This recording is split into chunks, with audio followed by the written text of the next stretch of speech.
Türkiye sayılabilecek vatandaşı var. Bu geçirdik gelişiklikle Cumhuriyetimiz Devleti очередной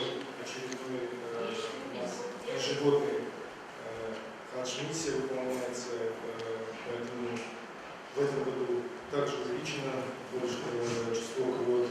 Мы со своей стороны, глава республики поддерживает полностью Сергея Валерьевича,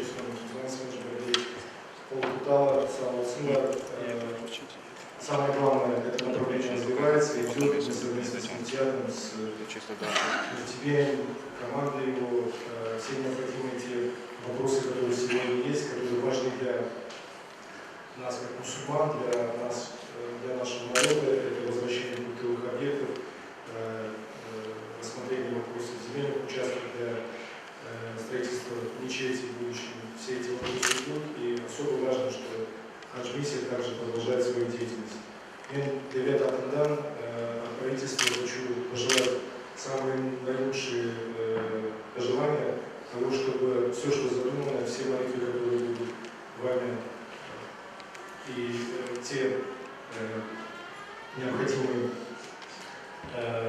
мероприятия, которые будут проходить, связанные с вашей миссией, чтобы Аллах Сізге Ярманджолсын, салон Сізге, и иншаллах, чтобы каждый, кто хочет совершить в будущем хадж-миссию, чтобы у него всегда это получилось, и чтобы Аллах Ярманджолсын. Салон.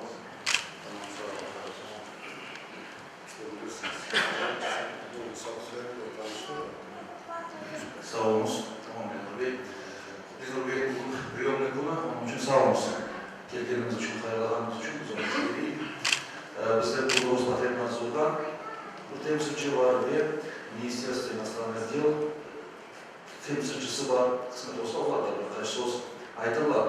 Sizin kum şerifiniz hayırlı mübarek olsun. Bu mübarek tebrik cemiyeti sizin görmekten memnunuz.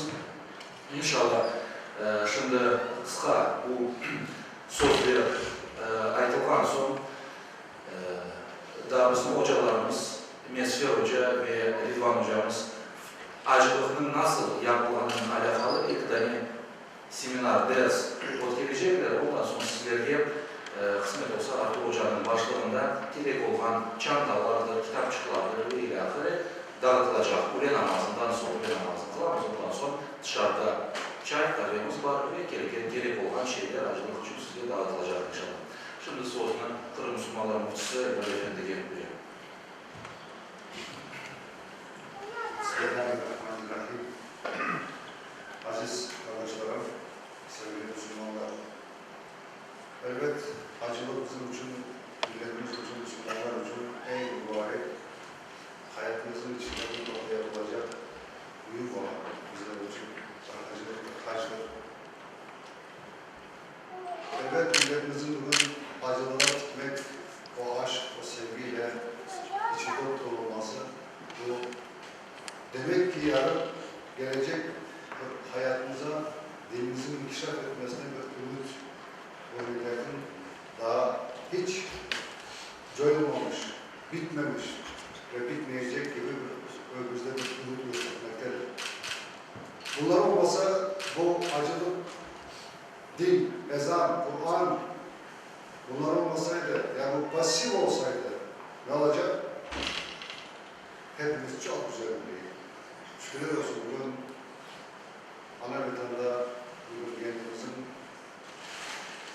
bağlarımız ve kendimizin kültürümüze bağlı olan bütün bu acılığı yapan insanlarımız var. Kimseden bağlı olmayan, kimseye varıp yalvarmayan ne Mekke'de, ne Medine'de, ne Kırım'da, ne de devlette. Onun için binlerce dua ettiniz ki, secde ettiniz. Allah bizlere bunlardan mahrum eylemesin. Benim 2014. senedeki devlet okulundaki koyduğum 4 sualim var idi. Nedir o? Birincisi, 5 vakit ezan susmasın. İkincisi, camilerimiz kapanmasın. Üçüncüsü, medresemiz kapanmasın. Dördüncüsü de kızlarımızı, kadınlarımızı gece gündüz kimseye vesile yapmasın. 4 tane şart koydum. Başka bir şey sormadım. Ne para, ne bina,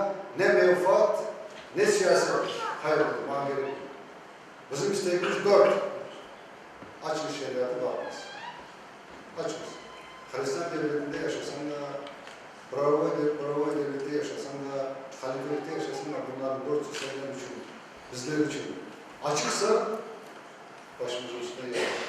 Hiçbir türlü şeyimiz yok. Problemimiz, şikayeti de olamaz. Onun için binlerce şükürler olsun. Bugün yarın ne olacak? Allah verdi, bilmem. Bilmem. Yarın ne olacakları hiç haberim yok.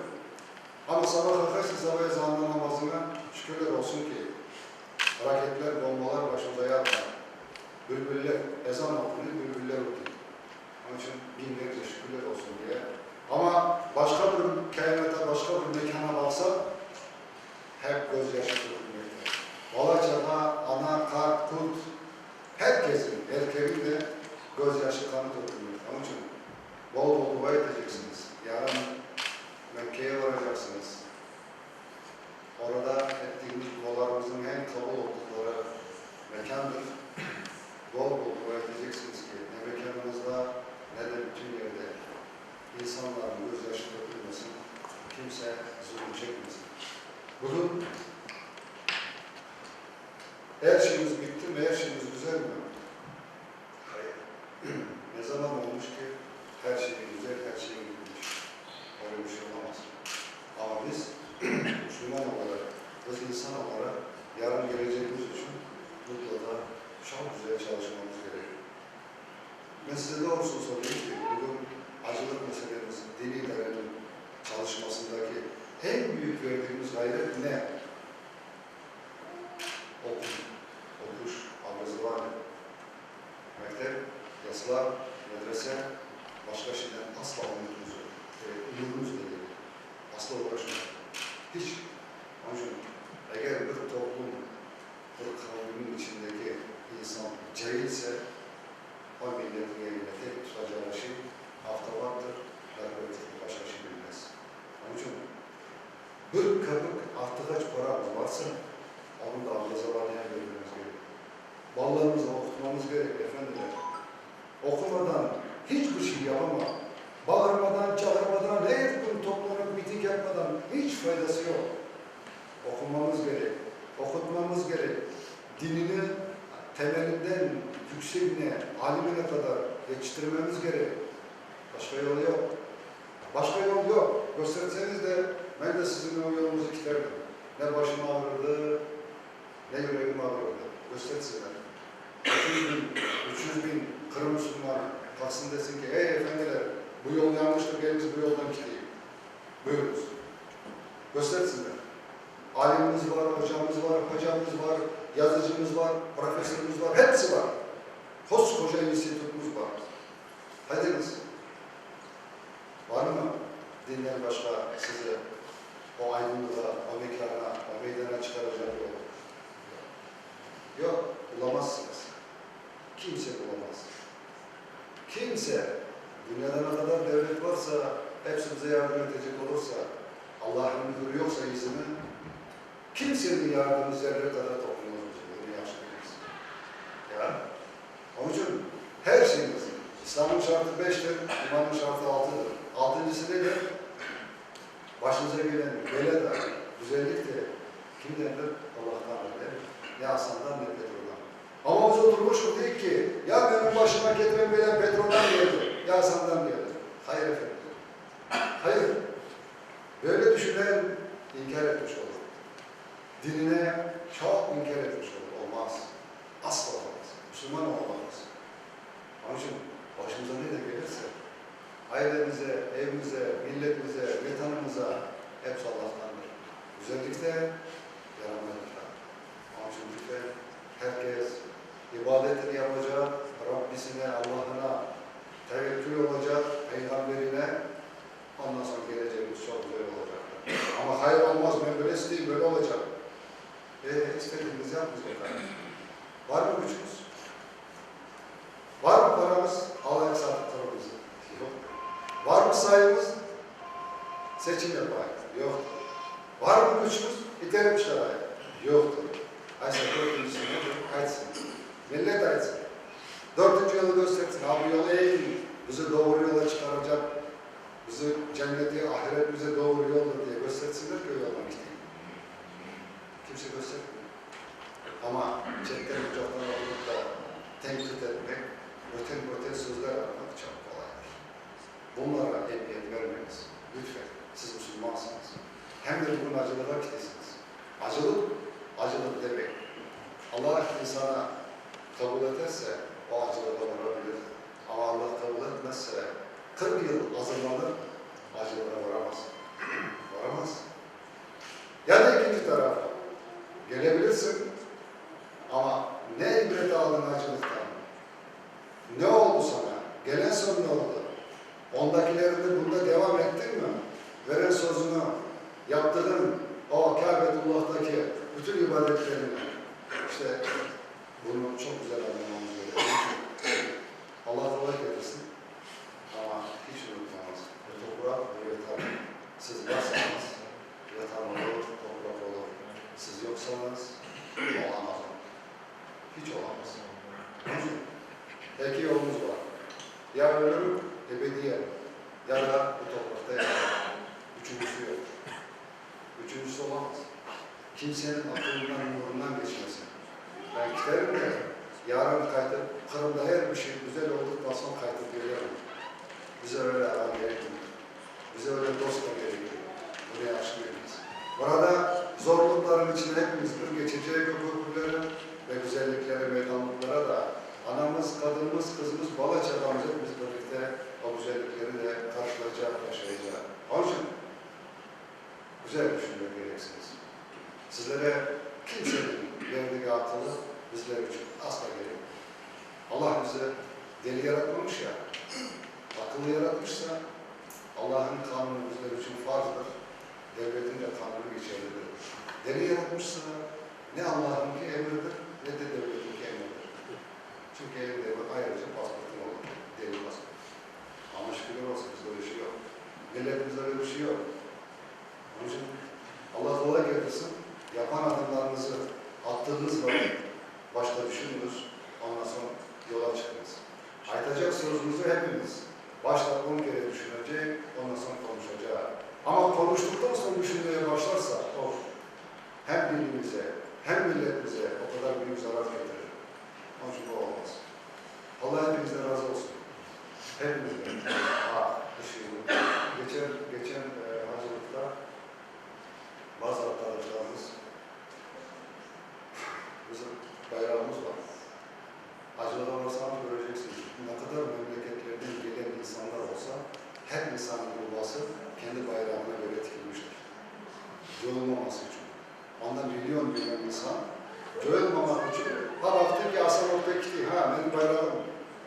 O hemen onun yanına var. Erkek olsun, kadın olsun. Ama biz daha ona geleceği kısmet olsa, biz de onu yapacağız. Bu acılara giden insanlar için o urbalar takımdan tikilecek, onun üstünde bayrak olacak. İnşallah onu da yapacağız. Ama bizde burası toplumumuzun içinde, acılıkta giden insanların içinde burası bayrağı al yerine. Hatta gelirler, coyulsa da o bayrağı görüp onun yanına gelir. Geçen de arkadaşlarımızın bazıları dediler ki, gerek güzelsin bayrağımız. Bayrak önünde yok. Önünde. Bayrak, bu İslam dini nasıl? Bütün İslam aleminin dini ise muhtelin dini değil. Değil mi? Bayrak aynı. Benim bayrağım öyle gitti. Bana nasıl merak olsa size de layık. Ve sizde kimse zorlamadı. Bu bayrağı alacaksınız da bayrak sizin olacak. Üstüne yazı takmadı. Herkes olsa kabul etti bayrağı. Millet olarak. Onun için lütfen öyle akılsızlık yapmamız. Hiç yapmamız. Hayırsı bir şeye mensup olsanız olmuş. Beni ilgilendirmez. Ben size söyleyeyim. Ama öyle birinci dinle bir şey yaparsınız. Birisi var, ikincisi var, üçüncüsü var. Bana bayrak gerekmiyor diye. O zaman biz de derim ki sen de bize gerek misin? Ya sen de bize gerek misin diye biz de ağzımızı doldurup aytanırız.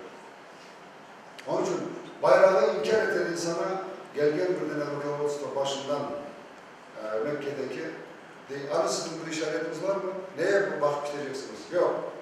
O çöplükten bir paket aldan bir ağaca bağlarına diye hamın dilinde toplanırsınız.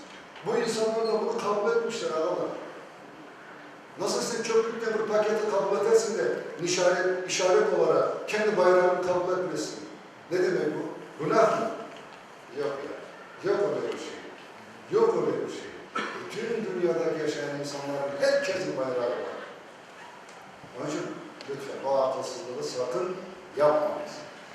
İsteseniz istemeseniz içimizde tuttunuz ya. Allah'tan kendiniz biliniz. Onu kimse bilmesin. Ama kalkıp da dersin ki gerekmiyor ama bu iş. Ya bunu sana da demezsin de gerekmişsiniz ya. Allah göstermesin. Milletle, toplumdan, dindaşından ayrılmak o en yararlı şeydir dünyada. Olmaz. Onun için sakın bu işi yapmaz. Eğer benim kendi sözlerime şüphe yapacak olursam, hocalarımız bunlar, şart olan hocalarımız, o grubun başında olan hocalar, bunda da aydınlatabilirler size, bol bol. Siz de yarın gidecekte Yıgırma'dan başınıza proje olacak, Yıgırma'dan grubun başına proje olacak, mutlaka başınızda hocalar olacak. O hocalara da o kadar itaat edeceksiniz ki, bütün beraberlikte dinlemek gibi.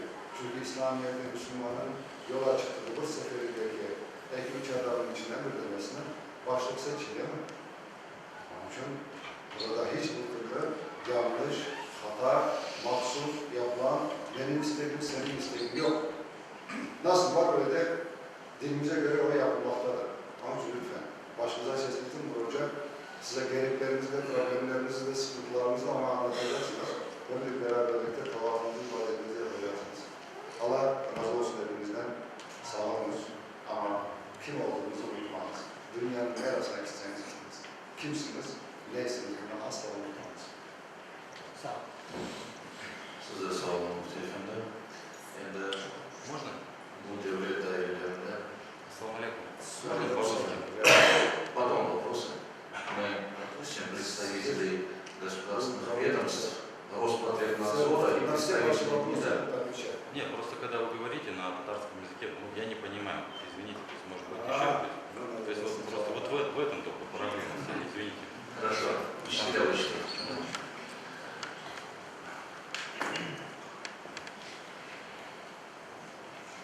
Вы уже сядете рядом с кем-то, не знаю. Ну, я не один, наверное, только, извините. Добрый день, дорогие друзья. Мне отрадно наблюдать, что из года в год количество людей из Крыма, которые совершают хадж, растет. В этом году, как вы доложили, уже на 200 человек больше было, чем было в прошлом, то есть сейчас 800. Я уверен, что дальше эта цифра будет прогрессировать. Да, я не спорю, что есть определенные сложности, с которыми люди сталкиваются, когда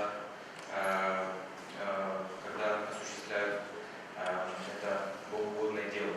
Но трудности, в принципе, нам даются для того, чтобы их преодолеть и чтобы они сделали нас сильнее. Поэтому я уверен, что из года в год на межведомственном уровне мы будем договариваться, мы будем стараться содействовать этим позитивным мероприятиям и с своей стороны тоже готов оказывать всестороннюю поддержку. Желаю всем успехов и сил для вашей правильной жизни.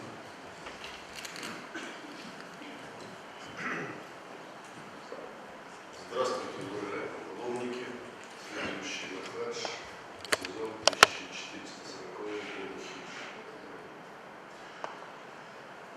Я хочу от имени регионального управления Роспотребнадзора ознакомить вас с некоторыми требованиями, которые были отображены в протоколе соглашения между делегацией управления по делам хаджа Российской Федерации и Министерством хаджа Королевства Саудовской Аравии.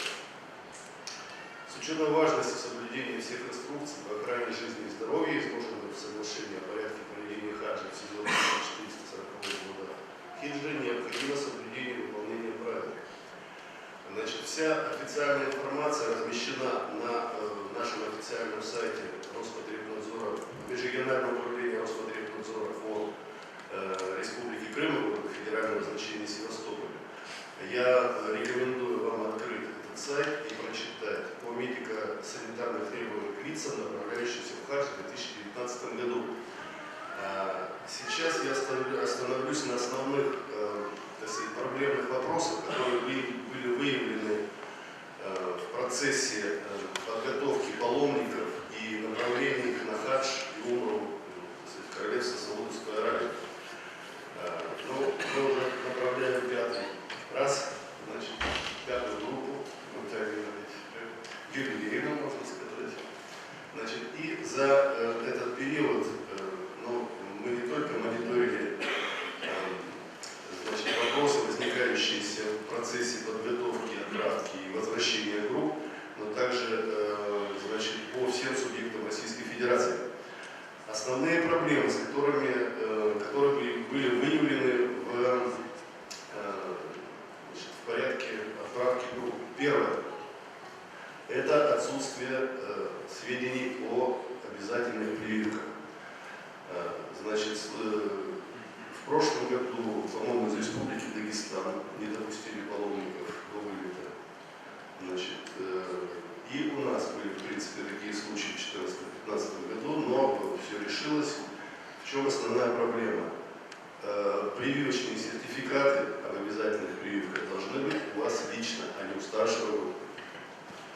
Вот. Потому что паспортно-визовый контроль и таможенный вы проходите в пункте пропуска через государственную границу Российской Федерации единолично. То есть вы как идете отдельная единица. Вот. Поэтому я вас попрошу все сертификаты о прививках обязательно привести так. Значит, прививка против менингита, прививка 4-компонентной вакцины.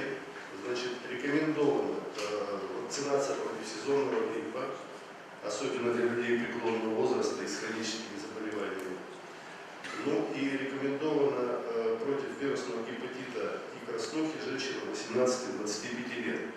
Также со сложившейся ситуацией по кори, как значит, вы знаете, что у нас эпидемия кори, значит, рекомендовано сделать прививки против кори, за исключением тех лиц, которые переболели в детстве, у них вырабатывается пожизненный иммунитет. Второй вопрос. Это относительно применения и провоза медицинских препаратов. Значит, период, в течение которого разрешается получать необходимые препараты и лекарства, ограничивается сроками с 15 числа месяца Шаваля до 30 месяца Зулкада каждого года. То есть это примерно 20 июля 2 сентября. Значит, провоз медицинских препаратов осуществляется через аэропорт имени короля Абдель-Азиза в Джиде и имени эмира Мухаммеда Абдель-Азиза в Медине. Все, вот эти две точки.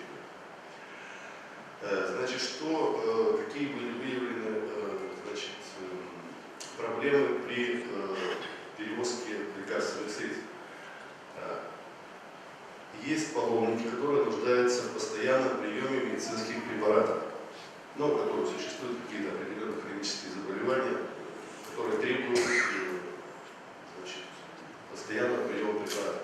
В этом случае вам необходимо с собой иметь необходимый медицинский документ, то есть это выписку БКИС, допустим, из больницы, с указанием диагноза и рекомендациями врача по тому, что вы нуждаетесь в приеме препарата.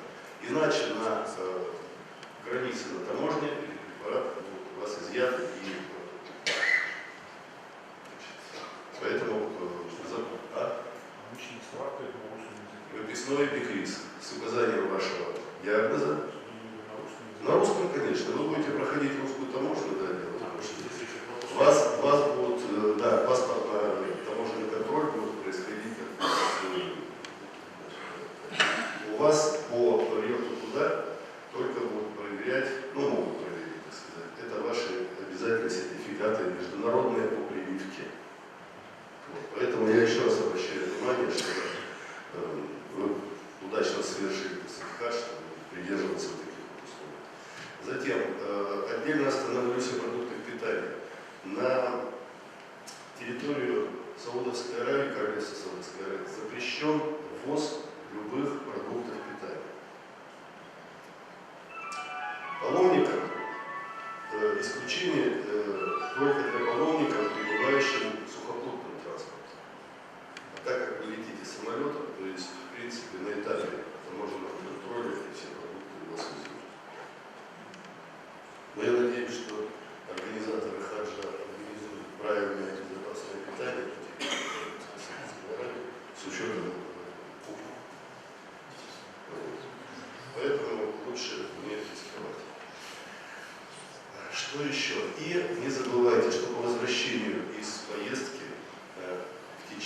21 дня, ну, что проще было 3 недель, значит, наблюдать за состоянием своего здоровья при любых проявлениях недомогания, то есть это кашель, насморк, какие-то кишечные расстройства, немедленно обратиться к врачу с подробным описанием места, где вы были и в какое время.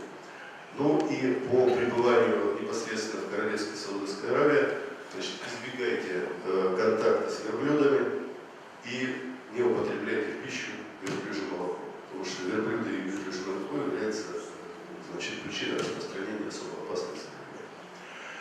Ну, вот, в общем-то, и все. Желаю вам удачного хаджа и умры, и возвращайтесь все здоровыми.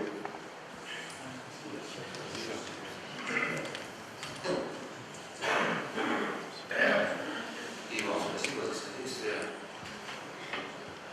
Власти Республики Крым в виде Роспотребнадзора, Министерства здравоохранения, МВД, Министерства иностранных дел и всех соответствующих ведомств, которые связаны с организацией паломничества, кроме отправки крымских мусульман в хадж, содействуют духовному управлению мусульман Крыма активно, поэтому от имени духовного управления мусульман Крыма всем благодарны, спасибо вам.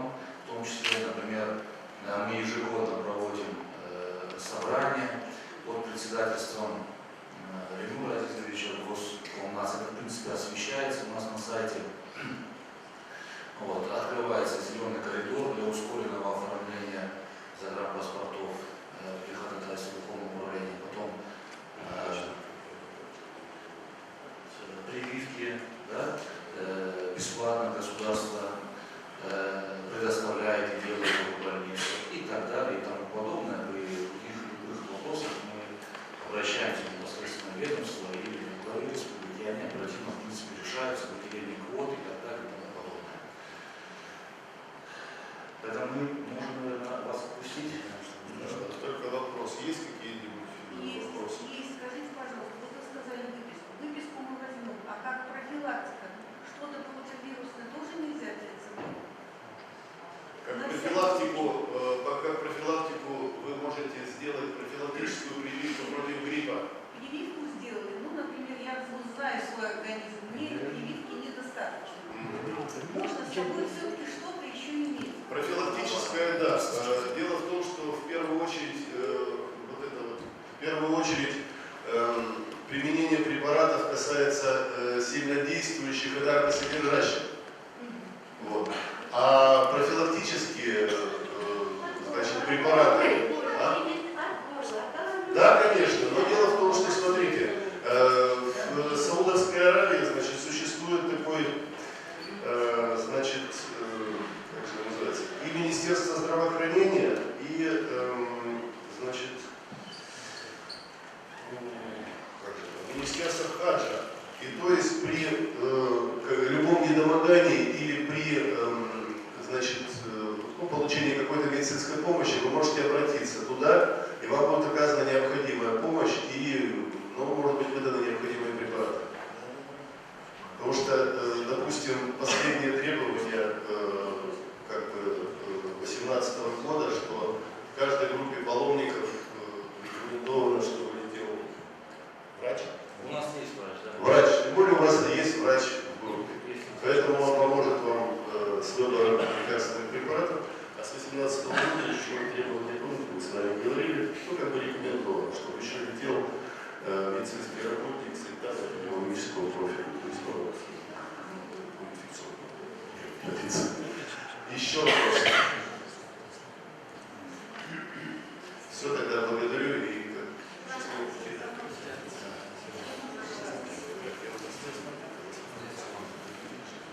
Sayılı cemaat kısmı yoksa nasıl sualleriniz olsa o zaman acılık teşkili işlerden mesul olan, то есть человек, ответственный за организацию хаджа, управления Артугель, есть и hocalarımız var, которые неоднократно в хадж были, на все вопросы, технические моменты, все они ответили, иншаллах. Всего доброго тогда.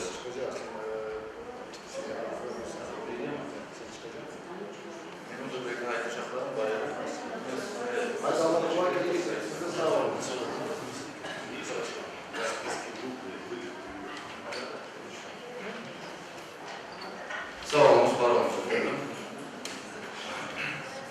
Kısmet olsa bizde gruppalar, так слышно?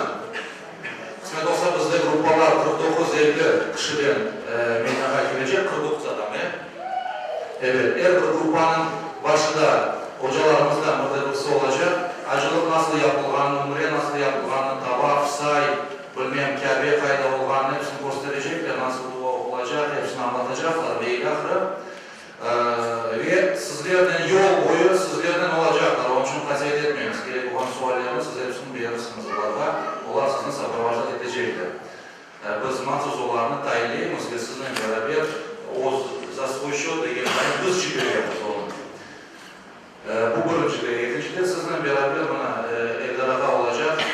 Burada ne doktor olacakmış? 3 tane. Geçken yılda 3 tane doktor olacak, hanımlar için de var. Onun için ne kadar niyeti? Burada ne hanımlar için doktor olacak, 250 kişiye Kırım'dan kendilerine 3 tane doktor yeterli. Anlaşıldı mı? Onun için size gerek olan ilaçlarını da verecekler. Bu rahatsızlığınız olsa siz gruppanın başlığına aytarsınız ya da doktorun mahsus odaçılığı olan atelin içinde siz o vakittan da o anlaşıp kaysı vakitlarında olanını siz ona bararsınız, o size gerek olan şeyleri paylaşacak, verecek. Kasiyet etmeyiniz. Rospotrebnadzor'dan bu insanın aytanı bu bazı mahsus ilaçlar var. Sодержанием там запрещенных препаратов дегенде uyuşturucu, kafeindir ve ilahı böyle şeyler onunla alakalı. Dedim onun bravosu problematik olabilir, onun için o sizin dikkatinizi çekti. Benim aytmak istediğim şey daha şudur. Sizden büyük bir rica anda başınızda olan hocalarga itaat etmenizdir. O'z başınızda anda siz bir yerde kitaplar, ilmi haller, ayetler, hadisler okugandırsınız. İşaretiniz ki başınızda gitken hocalar sizin okugan ayetlerinizin, hadislerinizin endi çoktan okudular. Ve onlar onu bilir. Siz 2 tane hadis okugan olsanız onlar 2000 tane okudular. Onlar bilir. Onlar 5. keresi acılıkka kiteler. Onun için mesela endi gitmek gerek, adelge degende gitmek gerek. Mesela Muzdalife'de adam ben sabah kadar oturacağım diye. Anda oturacak yeri yok.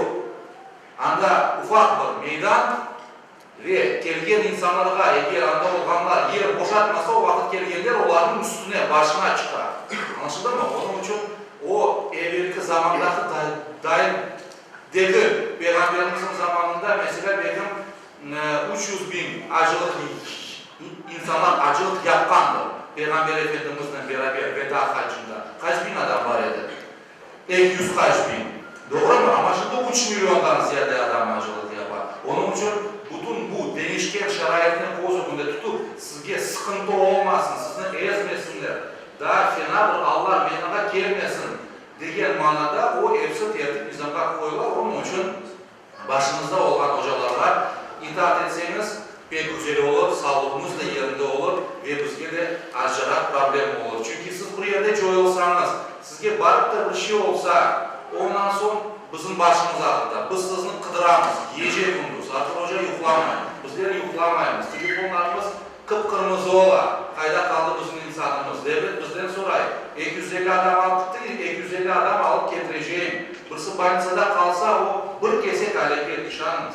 Tamam mı? Onun için siz de rahat olunuz. Evdeki Kur'an'da da rahat olsun. Çünkü onlar bizge telefon açar. Bizim oğlumuz, akayımız, babamız, abdemiz gelmedi, kayda kaldı.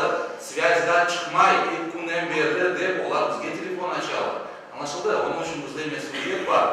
Onun için biz bütün bu meselelerini siz hem ibadetinizni Kur'an ve sünnetke uygun olarak yapmanız için hem de sağlık, selametlik içinde bütün ibadetlerinizi yapıp vatanga kayıp gelmeniz için biz elimizden geleni yapalım. Sizden itaat ve sağlık. Allah-u Teala hepimizden razı olsun.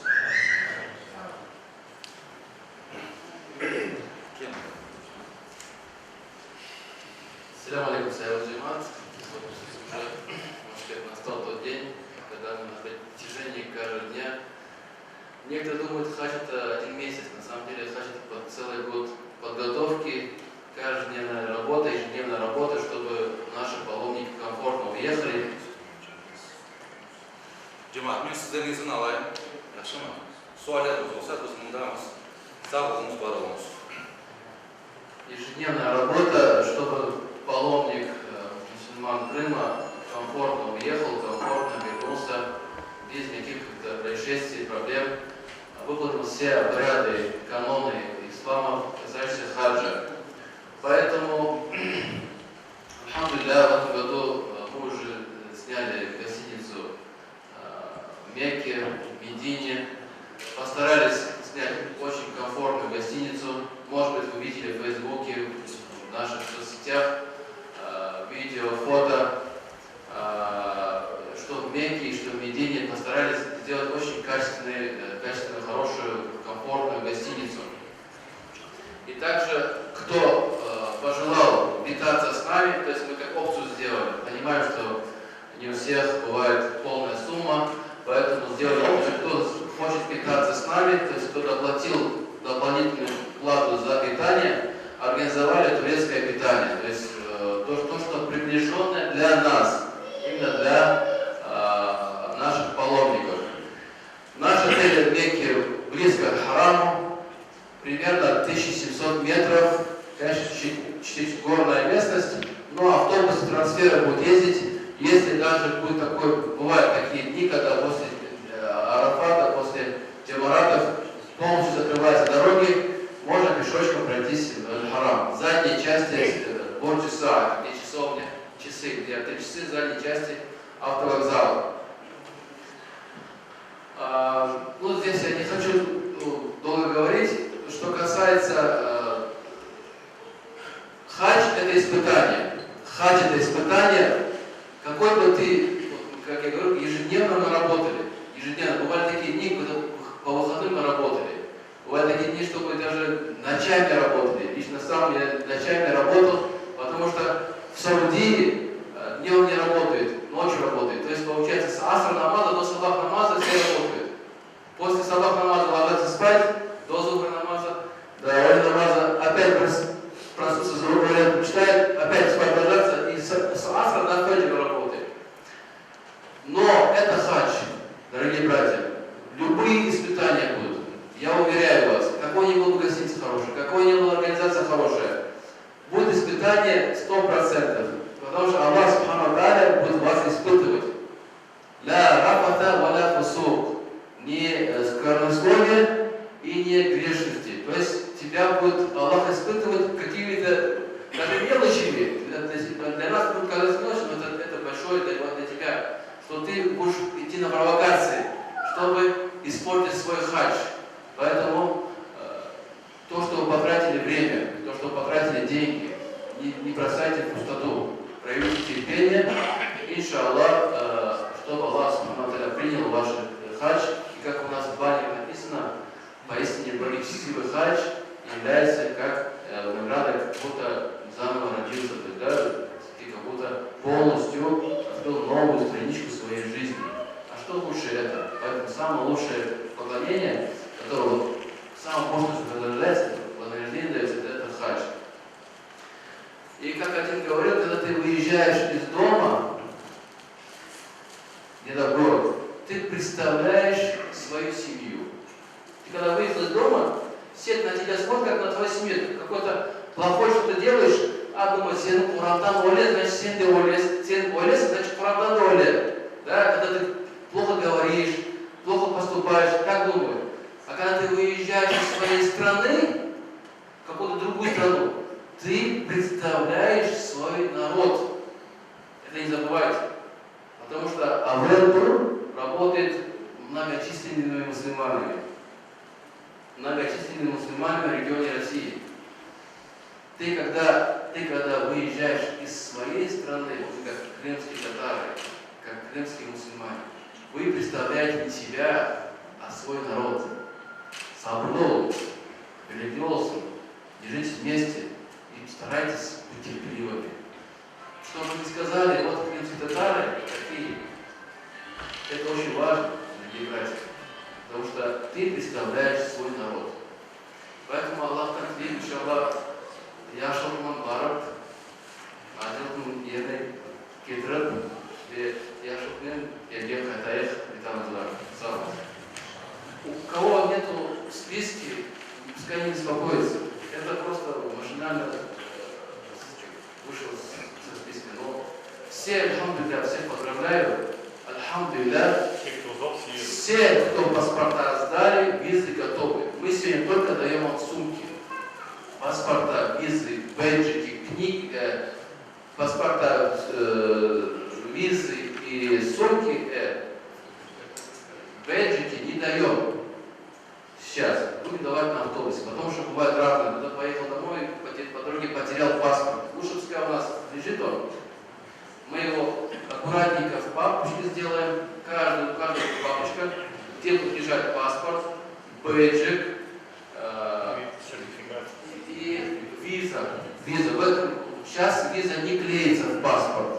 Оно электронное. Но мы все равно распечатаем А4, и оно будет лежать в папочке. Потому что есть некоторые транзитные зоны, которые еще, они в паспорте его ищут. И они даже некоторые не знают, что уже электронная виза стала. Поэтому мы показываем, вот виза она готовая. У вас... Сертификаты тоже потом? Сертификаты прививки тоже будут в каждой папочке. Это тоже важно. Весь пакет документов перед Да. автобусом отдаете? Да, перед автобусом даем. То есть весь пакет документов. Это папка, паспорт, сертификат о прививках, виза и бейджик. Бейджик очень важен тоже, потому что паспорта у вас в Саудии изымут. Потому что очень часто бывает теряют паспорта паломники. Есть такое отделение, называется Мактаб. Он приходит, собирает паспорта, отвозит у себя, ставит в сейф и закрывает на 3 ключа. Перед вылетом опять возвращает каждому паломнику. Это саудийская контора. Чтобы паломники не теряли паспорта. Потерять паспорт, это значит застрять в Саудии, это как минимум на 2 недели. То есть надо сделать посольство, пойти с России, подать заявление, пока это все зафиксируют, пока это все вам выдадут документ. То есть это вы останетесь, опоздаете на рейс. Поэтому саудская сторона приняла такое решение собирать паспорта и изымать, то есть собирать, потом опять отдавать паломникам перед выездом. И поэтому бейджики, у каждого будет бейджик, в бейджике будет указана фамилия, имя, отчество, на английском языке, номер паспорта, год рождения и то есть, какая фирма обслуживает. И также, дорогие братья, у нас, мы в этом году запускаем, иншаллах, все будет хорошо, должны запустить приложение в андроиде и приложение в iOS. Сейчас в процессе идет. В этом приложении у вас будет личный кабинет. Личный кабинет. Вы будете видеть, когда вы летаете, когда прилетаете, кто у вас руководитель, номер телефона руководителя. И также в этом приложении, то есть в телефоне, да, смартфона, будет еще также перепись или общение с руководством. Человек, например, хочет узнать, когда там выезд, может написать, ему руководство ответит, что у вас выезд такой-то. Вот, то есть будет общение с руководителем. В общем, так вот. Ну, давайте вопросу Халмаев. Birinci dersimiz Mesleği Hoca olacak. Manevi tarafı acılıklı. Sağ olun.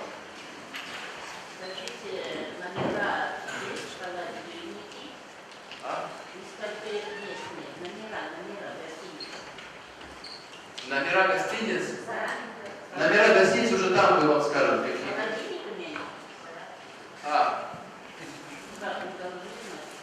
Ну, это правильный вопрос, потому что есть у нас, кто не оплатил питание. В этом году, альхамдулилля, в Мекке, это я говорю, Мекке Медина, это совсем другое положение, потому что Медина всего лишь 3 дня будет находиться. 3 ночи, 3 дня. В Медине в номерах кухни не бывает, только кровати, шкафы, столы. В Мекке, альхамдулилля, в этом году у нас гостиница гостиничного типа, тоже гостиница, то есть есть даже сейф даже есть в гостинице, да? Кто хочет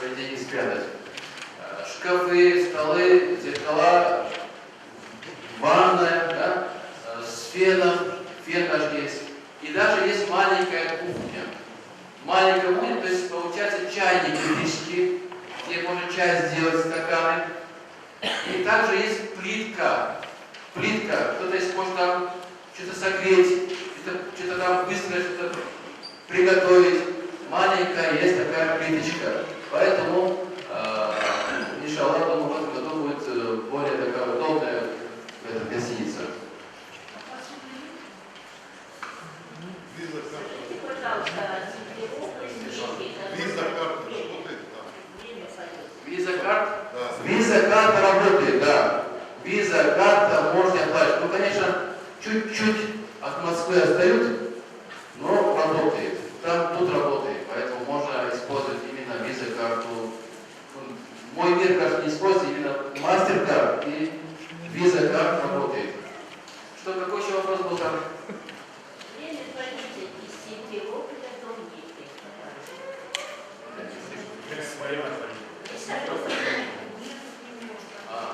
Из Симферополя, да?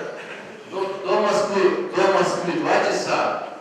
Из Москвы до Саудии 6 часов полета. Ну, у кого как? У кого-то есть пересадка, у кого-то есть еще транзитная зона. Если транзитная зона, например, то есть из Краснодара до Дубая 4 часа, из Дубая до Саудии тоже 4 часа. То есть, а там пересадка транзит, у кого-то 6 часов, у кого-то 10 часов транзитная зона будет. Что касается багажа. В транзитной зоне за свой счет? Да. Все входит. Питание в транзитной зоне за свой счет? Что касается багажа, ручную кладь, жидкость брать нельзя, ножи, автоматы, все остальное тоже нельзя брать. Все багаж, жидкость. Все багаж, да, все багаж. Носили вот лицензионное, все.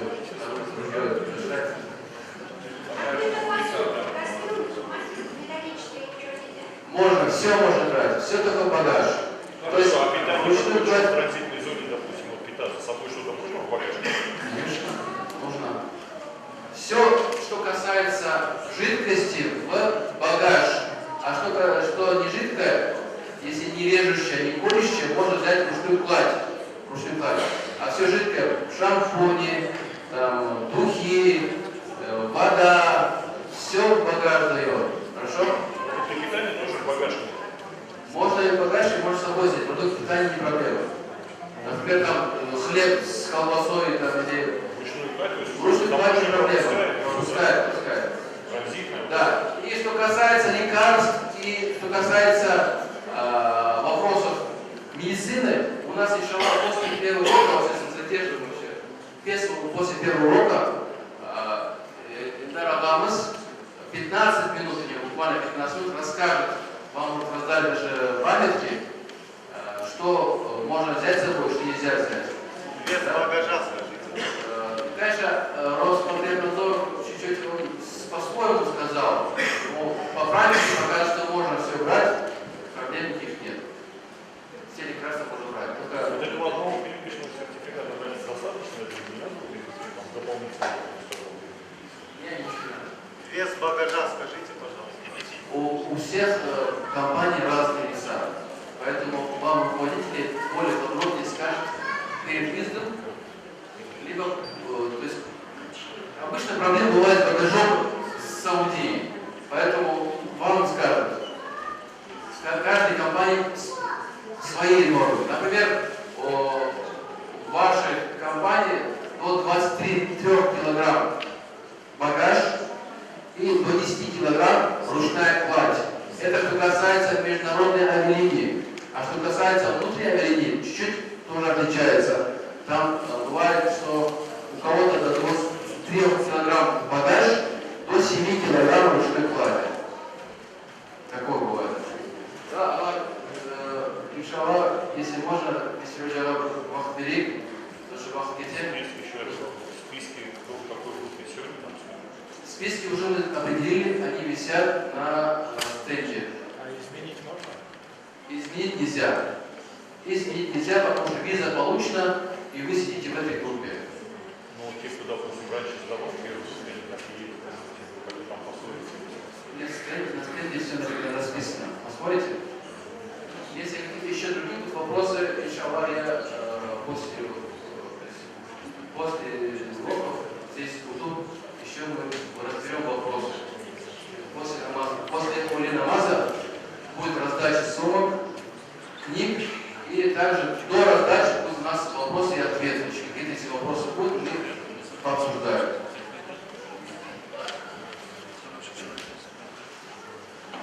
أعوذ بالله من الشيطان الرجيم. بسم الله الرحمن الرحيم. الحمد لله رب العالمين. والصلاة والسلام على سيدنا محمد وعلى آله وصحبه أجمعين. Saygılı cemaat, я понимаю, что есть некоторые, которые на татарском языке плохо понимают и вообще не понимают, но если на двух языках говорить, мне будет сложно и время тоже затягивается. Иншаллах, если позволит время, в конце своего выступления я, можно будет несколько слов по-русски сказать, а так буду говорить на татарском языке. Saygılı cemaat Müslümin, birinciden hepinizi tebrik ederim inşallah. Allah'ın misafiri olarak gideceksiniz. Biz de sizlerle beraber inşallah olacağımız Allah nasip ederse. Şimdiden hayırlı olsun diye baytam. Allah-u Teala şu ibadetimizi en güzel şekilde yapabilmek inşallah mebrur yani kabul etsin inşallah. Aziz cemaat-i Müslümin, bizim mevzumuz bu yerde hacın işte manevi tarafını biraz anlatmak. Hac nedir? İşte manevi tarafı. Birincilikle biz hepimiz biliriz ki elhamdülillah dinimizin 5 esası vardır. Öyle mi? 5 temeli vardır. Ve 5 temelden birisi sırasıyla sayacak olsak 5.'si hac ibadetidir. Hac ibadetidir. Her bir Müslüman kişi için erkek kadın farkı yok. Çaresi olan, öyle mi? Sağlığı, sıhhati yerinde olan kişiler için Allah-u Teala'nın yerini, Kabe'ni ziyaret etmek, hac ibadetini yapmak, umurda yaşayışında bir kere yapması farzdır. Şimdi saygılı cemaat-i Müslümin, birincilikle Rabbimizge sonsuz şükürler olsun diye aytamiz. Ne için sonsuz şükürler diye aytamiz? Şunun için, ne kadar şükür etsek azdır. Allah-u Teala bizleri Müslüman olmakla şereflendirmeye, İslam diniyle şereflendirmeye. Ve bu en büyük nimettir. En büyük nimettir. Allah-u Teala'nın bizlere, insanlara, kullarına verdiğin çok nimetleri var. Öyle mi? Çok nimetleri. Giygenimiz, urba, aşağıdığımız, ağaç, su ve ilahı saymakla bitmez. Bu ayet-i kerimesinde Allah-u Teala ve İttâhuddu ni'metallahi ilâ tuhsuhâ. Allah-u Teala'nın nimetlerini sayacak olursanız sayıp bitiremezsiniz diye. Evet. Ve bu nimetlerinin içerisinde en büyük nimet nedir? İslam diniyle şereflenmek. Elhamdülillah hepimiz mümin Müslümanız. Bu en büyük nimettir. Neden? Çünkü dünya ve ahiret saadeti. Dünya ve ahiret mutluluğu. Öyle mi? Sevinci. Hem de ebedi mutluluk. Ebedi sevinç, kıvanç. Onun için her ne kadar şükür etsek azdır. Rabbimize sonsuz şükürler olsun diye ayetimiz. Aziz cemaat-i Müslümin, evet, hacılık ibadeti en büyük olan ibadetlerden birisidir. Sizler de az çok okumalırsınız kitaplarda. Evet, okumak de yeterli değil. Anda var, görmek, onu yaşamak o ayrı bir manevi bir havadır. İnşallah onu göreceksiniz. O gerçekten bambaşka bir şeydir. Evet, o bir parmakla bizler nefsimizi tezkiye etmek, öyle mi? Özümüzü terbiyelemek için varımız o yerde. Birincilikle ibadet niyetinden o yerde varımız.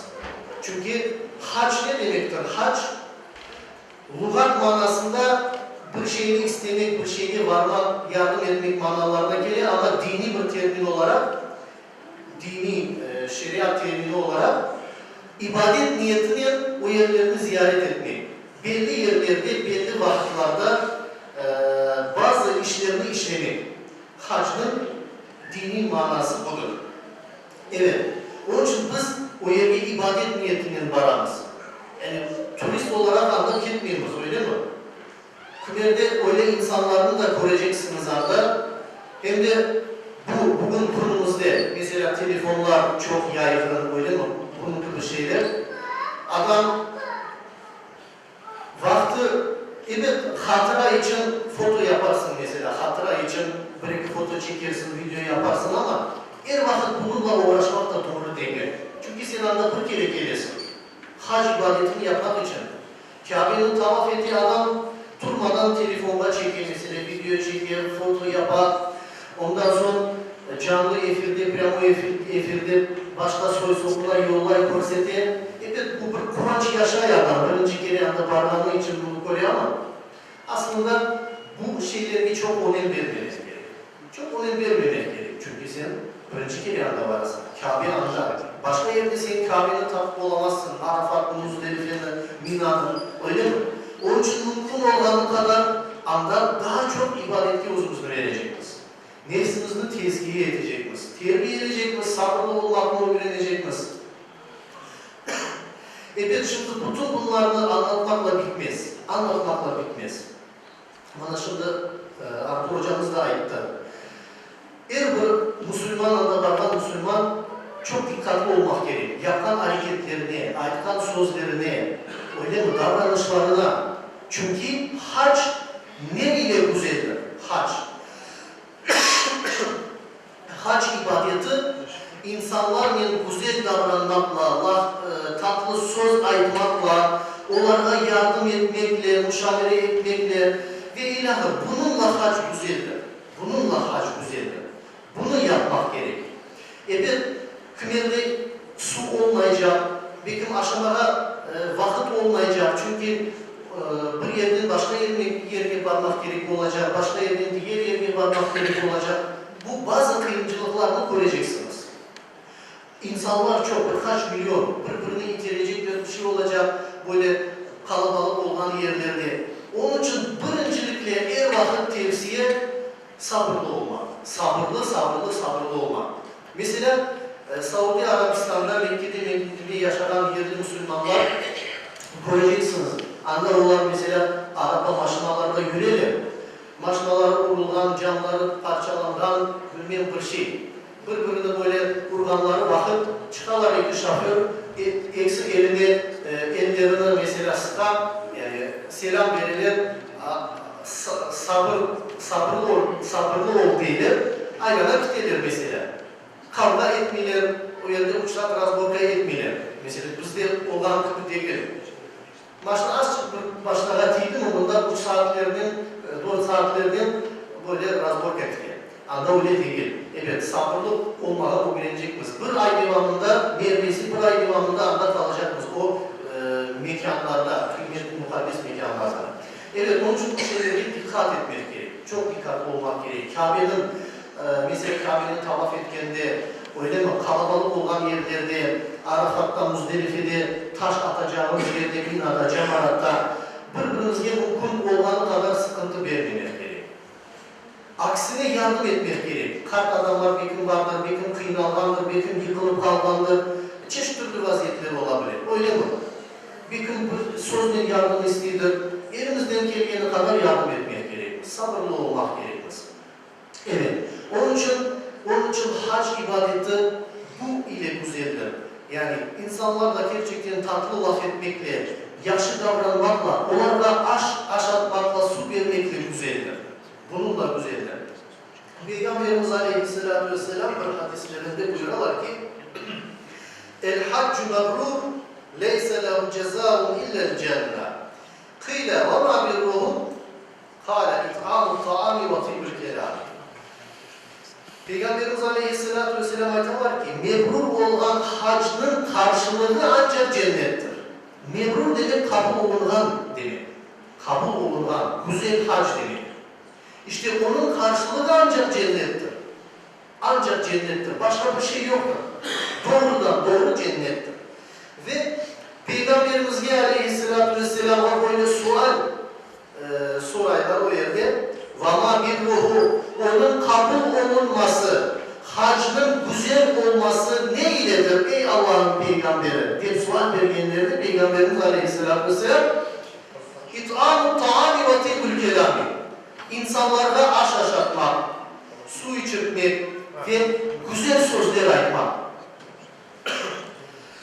2009 yılda bana nasip olan idi hacılıkta varmak. Bu yıl tam 10 yıl olan, inşallah Allah nasip etse bu yılda varacağım. Ve o vakit Konya'ya dedim. avtobusla gidesin ya da yayak gidesin, Muzdalife'de, Arafat'ta, başka yerlerde adamlar böyle sırayla aşatmalar, anda daha çok mesela bu finikler, hurma vermeye çalışırlar, su vermeye çalışırlar birbirine. O vakit pek anlamaz edim bunlar bunu ne için yaparlar? İşte şunun için yaparlar. Peygamberimiz Aleyhisselatü Vesselam öyle ayetler. Adamlarda aşatma, su vermek, öyle mi? Yardımcı olmak, güzel laf etmek. Hac bunun güzeldir. Gerçekten bunun güzeldir. Hac bunun kabul olunur. Onun için herkes böyle tırışar. Siz de böyle bir vaziyete düşseniz, eğer çareniz olsa başkasına yardımcı olunuz. Hurma veriniz, su veriniz, başka türlü yardım etmeye tırışınız. Evet, başka insanlara yük olmamak da gerek. Yük olmamak gerek. Peygamberimizin Aleyhisselatü Vesselam öyle hadisleri var. Yani birbirimize yük olmamız. Yine anda barlarda. Mesela bir adamlar bir gün yanına çok para almalandır ya da aşağıya içecek bir şey almalandır. Böyle düşüngendir bir gün. Yani başkasından alırım, ondan sorarım, o mal yok demez. Birisinden sorar, başkasından sorar. Öyle mi? Yani öyle olmamak gerek. Böyle şeyle şahit oldum. Muzdalife'de taş toplaylar mesela. Kımer tembel soyları taş toplamadan giderler anda başkasından sorarım, başkasından alırım gibi misal olarak. Yani öyle olmamak gerek. Öyle olmamak gerek. Diğer insanlarla yük olmamak gerek. Bunun tersini yapmak gerek. Yardımcı olabilmek gerek. Evet. Onun için bütün bu hususlarda dikkat etmek gerekmez. Peygamberimiz Aleyhisselatü Vesselam diğer bir hadislerinde وَمَنْ حَجَّ هَذَا الْبَيْتَ فَلَمْ يَرْفُسْ وَلَمْ يَفْسُقْ رَجَعَ كَمَا وَلَدَتْهُ أُمُّهُ. Bakınız Peygamberimiz Aleyhisselatü Vesselam ayet ki kim hac ibadetini yaparsa ve bununla beraber yaramay söz aytmasa, öyle mi? Kavga etmesi, spor etmesi ve elbette ki o yerde bazı yasak olan şeyler var. Mesela ihrama kırdık mı? Hac ibadetini bitirmeyince yasak olan fiiller var. Ve onların sırasında mesela aka-yapay birleşmesi, cinsi münasebette bulunmak yasaktır. O hacını bozar. Mesela falan yerfus. İşte cinsi münasebette bulunmamak, apayla beraber olmamak, ya da apaylarla konuşmamak öyle mi? Buna işletecek sözler aytmamak, birbirimizden talaş etmemek, velem yersu, sövmemek, yaramaz sözler aytmamak gerekenler. İşte kim bunlara dikkat ederse, hacını yaparsa, raca'a kema veledathu ummuhu, evine kayıtları vakit, tertemiz, anası nasıl onu, o günü, doğan günü tertemiz etti günahlardan, aynı şekilde o da tertemiz olarak, günahlardan tertemiz olarak evine kaytar. Allah-u Teala da Bakara suresinde bazı hac ayetlerinde buyuruyor ki La rafasa ve la fusuka ve la cidale fil hac. Yani hac yapanda aka-yapay bir olmak, yaramay laflar ayırmak, sürtünmek, öyle mi? Ve la cidale fil hac. Birbirinden böyle talaş etmek, sporlaşmak gibi şeyler yoktur diye Allah-u Teala. Öyle şey anlam olmaz. Evet.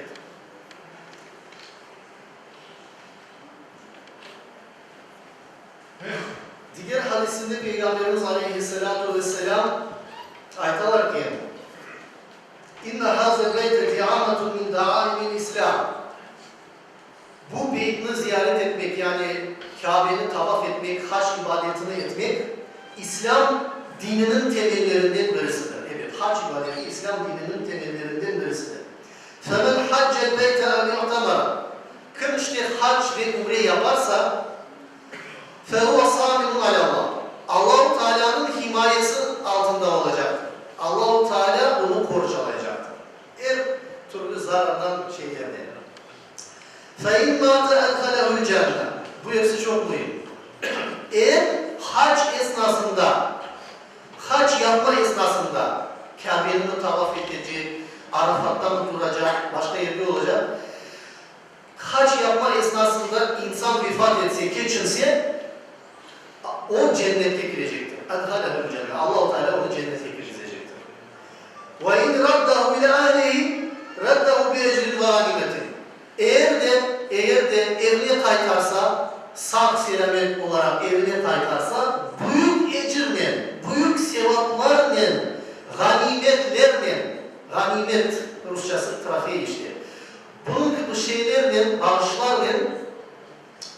şekilde evine kaynacaktır. Evet. Peygamberimizin bir hadisi daha var. Buyuruyorlar ki Aleyhisselatü Vesselam, hac esnasında, mesela tavaf esnasında, Kabe'nin tavaf ediyoruz ya, o yerde de vefat etkenler olur. Çünkü kalabalık yer. Çok kalabalık. Hususan bayramın mesela birinci, ikinci günlerinde herkes anlatıyor. Ve farz namazından son, vakit namazından son mesela cenaze namazlarını da kılınır. Onu da koruyacaksınız. Evet, bu yerde vefat etkenler olan.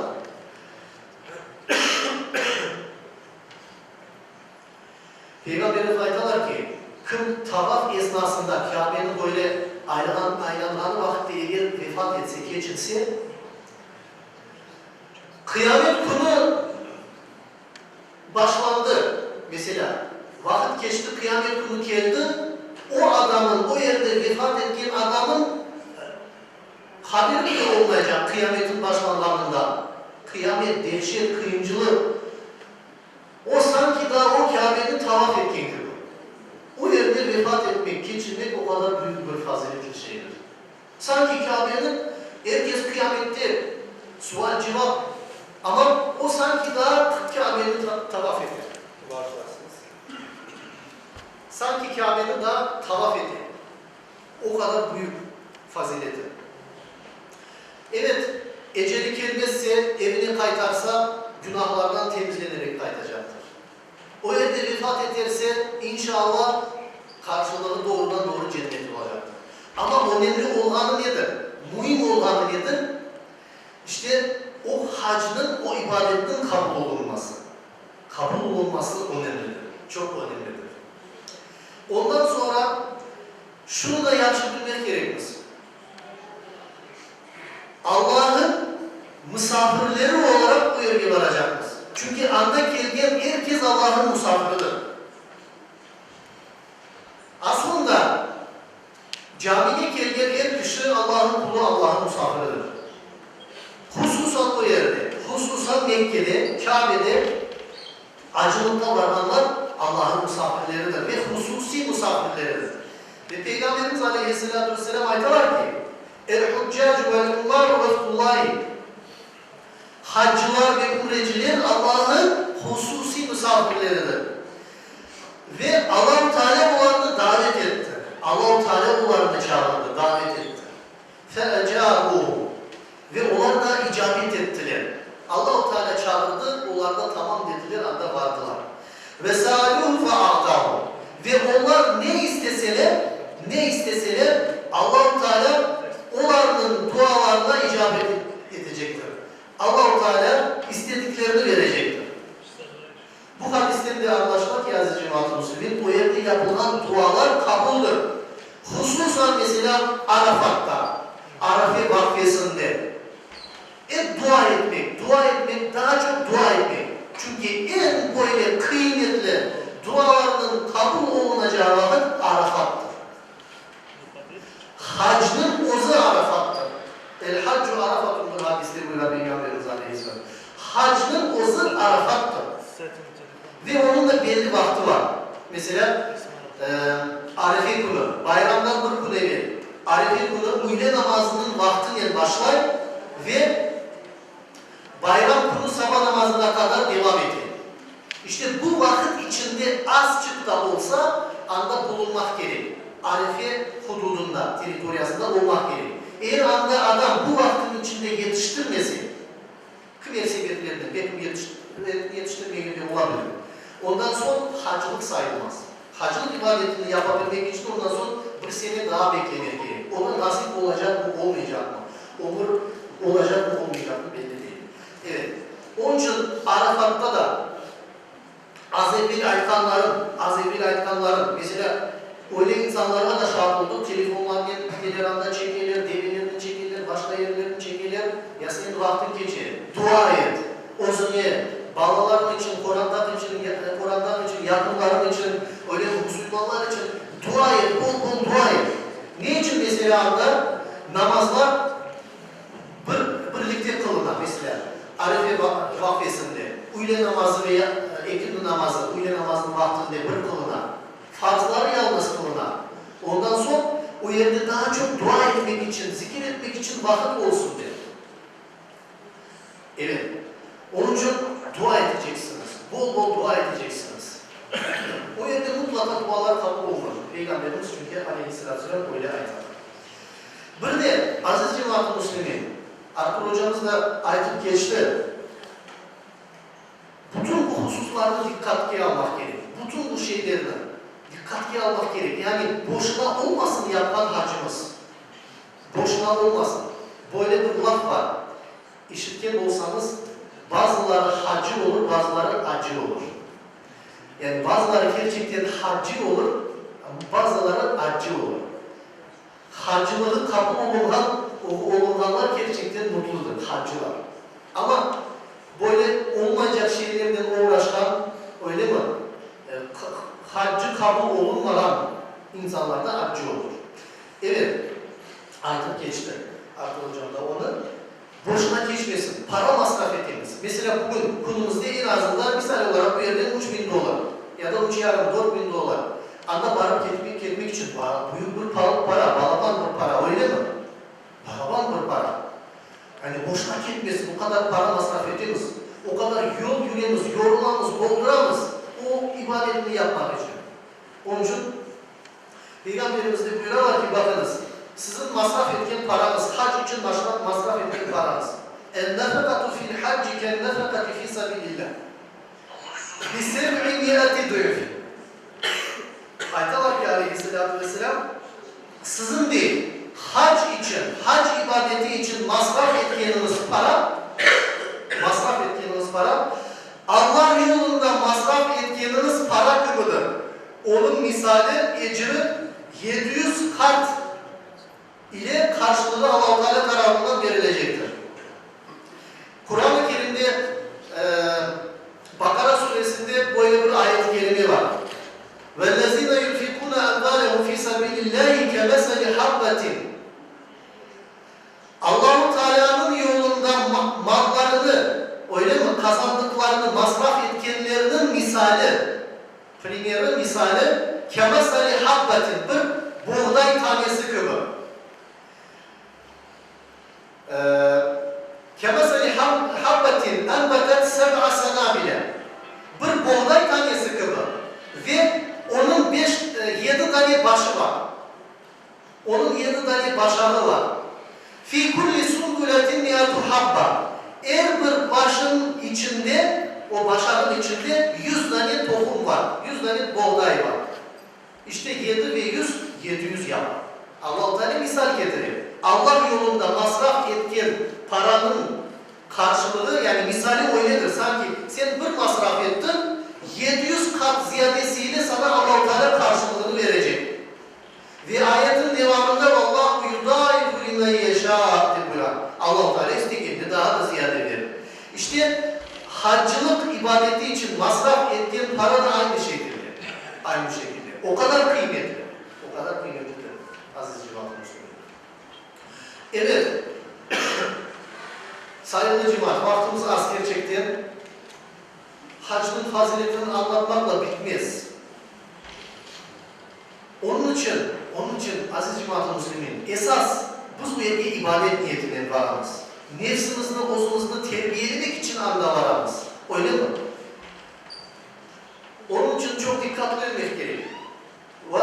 قَدْ اَفْلَحَ مَنْ زَكَّاهَا وَقَدْ خَابَ مَنْ دَسَّاهَا. Bu ayet kelimesini Allah-u Teala. Nihayet gerçekten nefsini, özünü terbiye edebilgen kurtuluşa ergen. وَقَدْ خَابَ مَنْ دَسَّاهَا. Ama nefsini, özünü terbiye edemegen, öyle mi? Böyle güzel, Müslümanlara uygun vasıflarla özünü terbiye edemegen, barındırmadan o perişanlık içerisinde olacak. Onun için asıl niyetimiz ne? Özümüzü terbiye etmek, öyle mi? İbadet niyetine şu hac ibadetini yapmak. Biraz da tarihten anlatacak olsak, hac anda varsanız göreceksiniz. Zaten okudunuz, bilesiniz. Mina'da mesela şeytanla taşlaşmalar. Safa ve Merve arasında yürümek gerekiyordu geri. Kümer rivayetlerde işte hac ibadetinin yapılması ya da Beytullah'ın Kabe'nin yapılması işte Adem Aleyhisselam'ın vaktinden olduğunu da aytılar. Ama Kur'an ve sünnetke baktığımız vakit görecekimiz ki İbrahim Aleyhisselam ve oğlu İsmail Aleyhisselam tarafından Kabe inşa edilgendir, kurulandır ve hacılıkta o vakit yapılgandır. Bilirsiniz, anda çok kırmayacağım bu mevzularda. İsmail Aleyhisselam küçük oğlan olduğunda babası İbrahim Aleyhisselam apayını yani anasının beraber Hacer adında anasının beraber çölde kaldırar. Şimdiki Mekke'de o vakit hiçbir şey yok. Allah'ın emriyle elbette ki kaldıranlarında yanlarında bir miktar aşacak aşları, suları olan ama aylanıp gidecekti Hacer apayı soray. Ey İbrahim sen kızlarında kaldırıp gidesin. Bu Allah'ın emri mi yoksa sen mi öyle düşünüp çıkardın? O da elbette ki Allah'ın emridir diye bayta. O vakit Hacer anamız öyleyse Allah bize yeter. Tam bir teslimiyet gösterir. Aslında aziz cemaat-ı Müslümin, bunları okumakta çok büyük dersler var. Fayda getirecek ibretli şeyler var.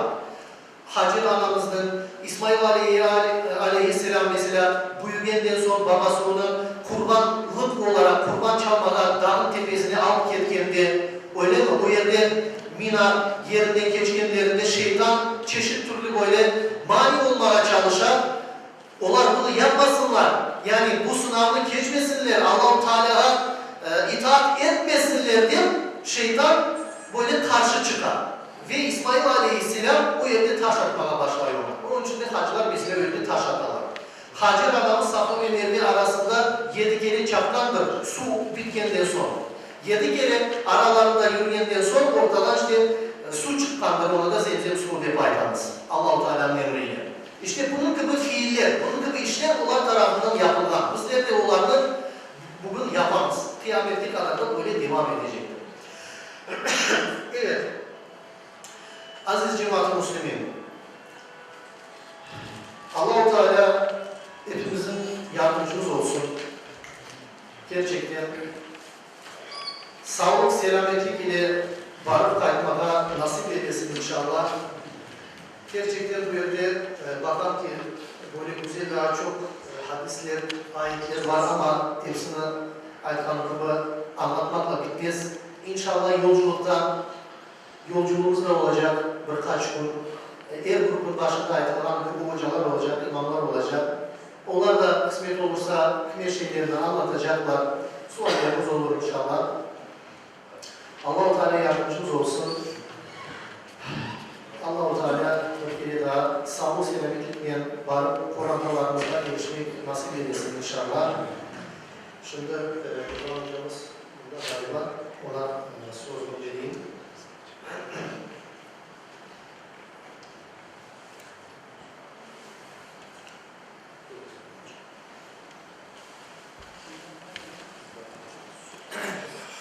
Sayın Hocam, 2 dakikayla aramız söz alsın. İlk başlarımız. Selamünaleyküm.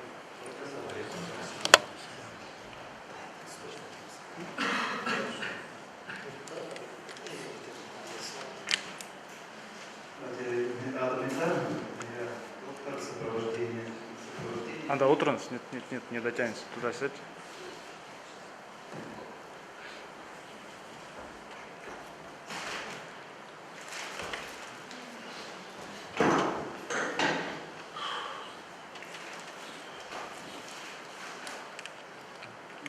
Я займу всего лишь 2-3 минуты вашего времени, потому что есть более полезная еще информация, наверное, будет информация как напоминание.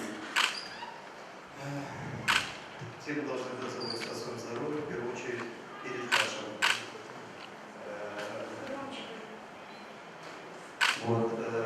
Хочу представить вам доктора женщину, доктор Найлян, она у вас там на втором этаже, уважаемые сестры. Какие-то вопросы, если будут интересовать вас в плане здоровья, либо сопровождения, медсопровождения, консультативного плана, да, вы все вопросы можете задать в текущем варианте, режиме. Как напоминание еще, хадж, конечно, сделать основу. Я вас в первую очередь хочу поздравить с тем, что вы избраны И Аллах Субхану ва Тааля сделал выбор на вас, поэтому пусть ваш хадж будет безупречным. Очень коротко. Тот, кто направляется транспортом наземным, либо воздушным, возьмите с собой называется валики, да? Есть надувные, есть тканевые, есть гречневые и так далее. Можно это все приобрести в магазинах здоровья. Они удобны в дороге и вам не доставят никаких проблем в это вынужденное положение.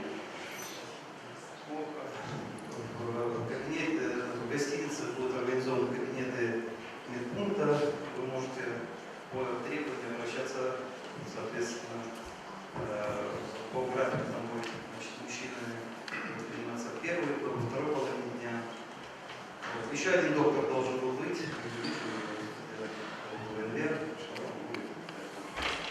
я просто хотел представить. Информативки вам розданы, это всего лишь условные препараты, которые могут быть у вас в личной аптечке. Напоминание, повторюсь, как представитель Роспотребсоюза говорил, что с собой можно брать препараты, которые вы используете постоянно при хронических заболеваниях, берите с собой нотации этих препаратов, берите с собой выписные эпикризы, либо ксерокопии их, где будет назначены рекомендации вашим лечащим докторам. Аналоги в Саудии есть. Они, конечно, несколько дороже стоят, но они есть. Найти можно. Вот. Все, наверное, много не буду, потому что есть полезное. То есть Аллах пришел ваш хадж, да, и спросить наш Гаша.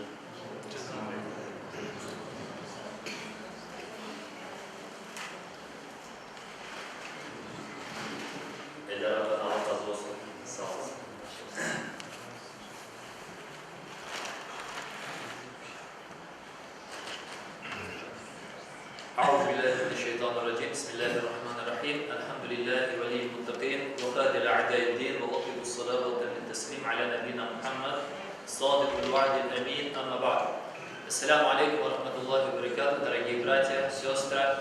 Иншаллах, в этом году все вместе будем хаджи, поэтому сразу познакомимся. Меня зовут Иждван. Иншаллах, буду вашим учителем, наставником, братом в дороге. Хвала Аллаху, иншаллах, который собрал вас здесь, отправил вам письма эти, иншаллах, как приглашение в свой дом. Салават, иншаллах, посланнику Аллаха, алейхиссаляту вассалям, лучшему из людей, который когда-либо делал таваф, лучшему из людей, который когда-либо делал сай, который когда-либо, иншаллах, вообще поднимал руки в день Арафата и делал дуа тама. Это действительно был очень богобоязненный и мужественный человек. Понять и прочувствовать это можно только пройдя тот путь, который он прошел.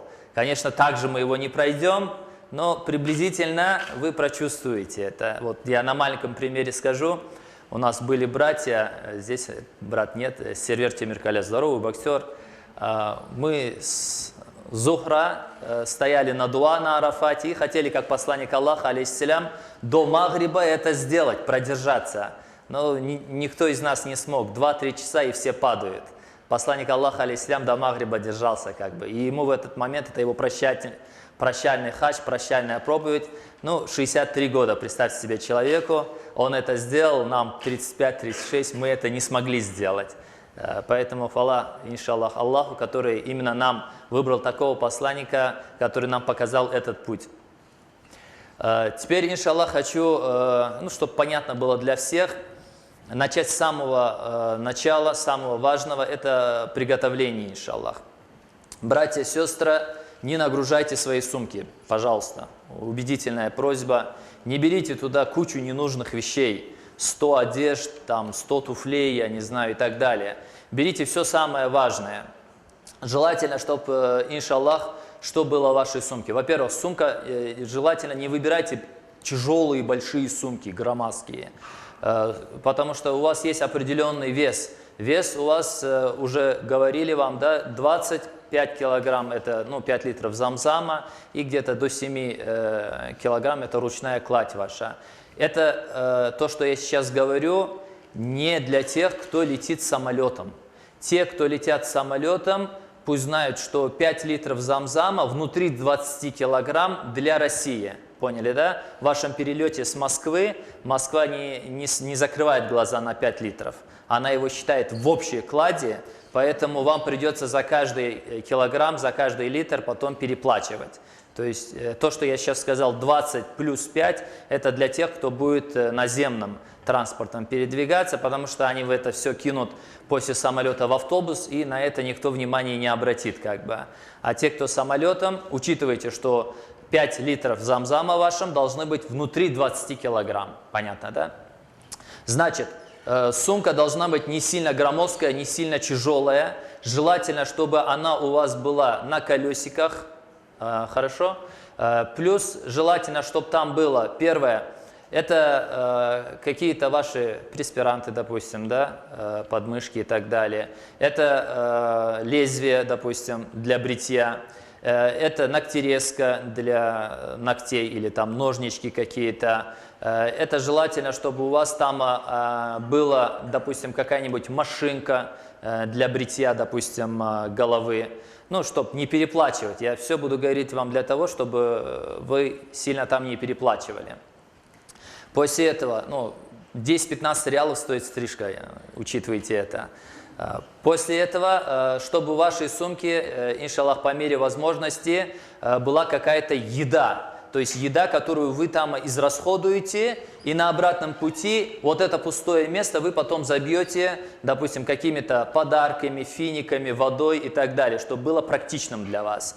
Еда желательно, чтобы была что-то в виде консервы, то есть тушенка, я не знаю, там какие-то, может быть, рыбные там изделия и так далее. То есть то, что легко приготавливается. А значит, для этого возьмите с собой, возможно, одну какую-нибудь железную кружечку, поняли, да?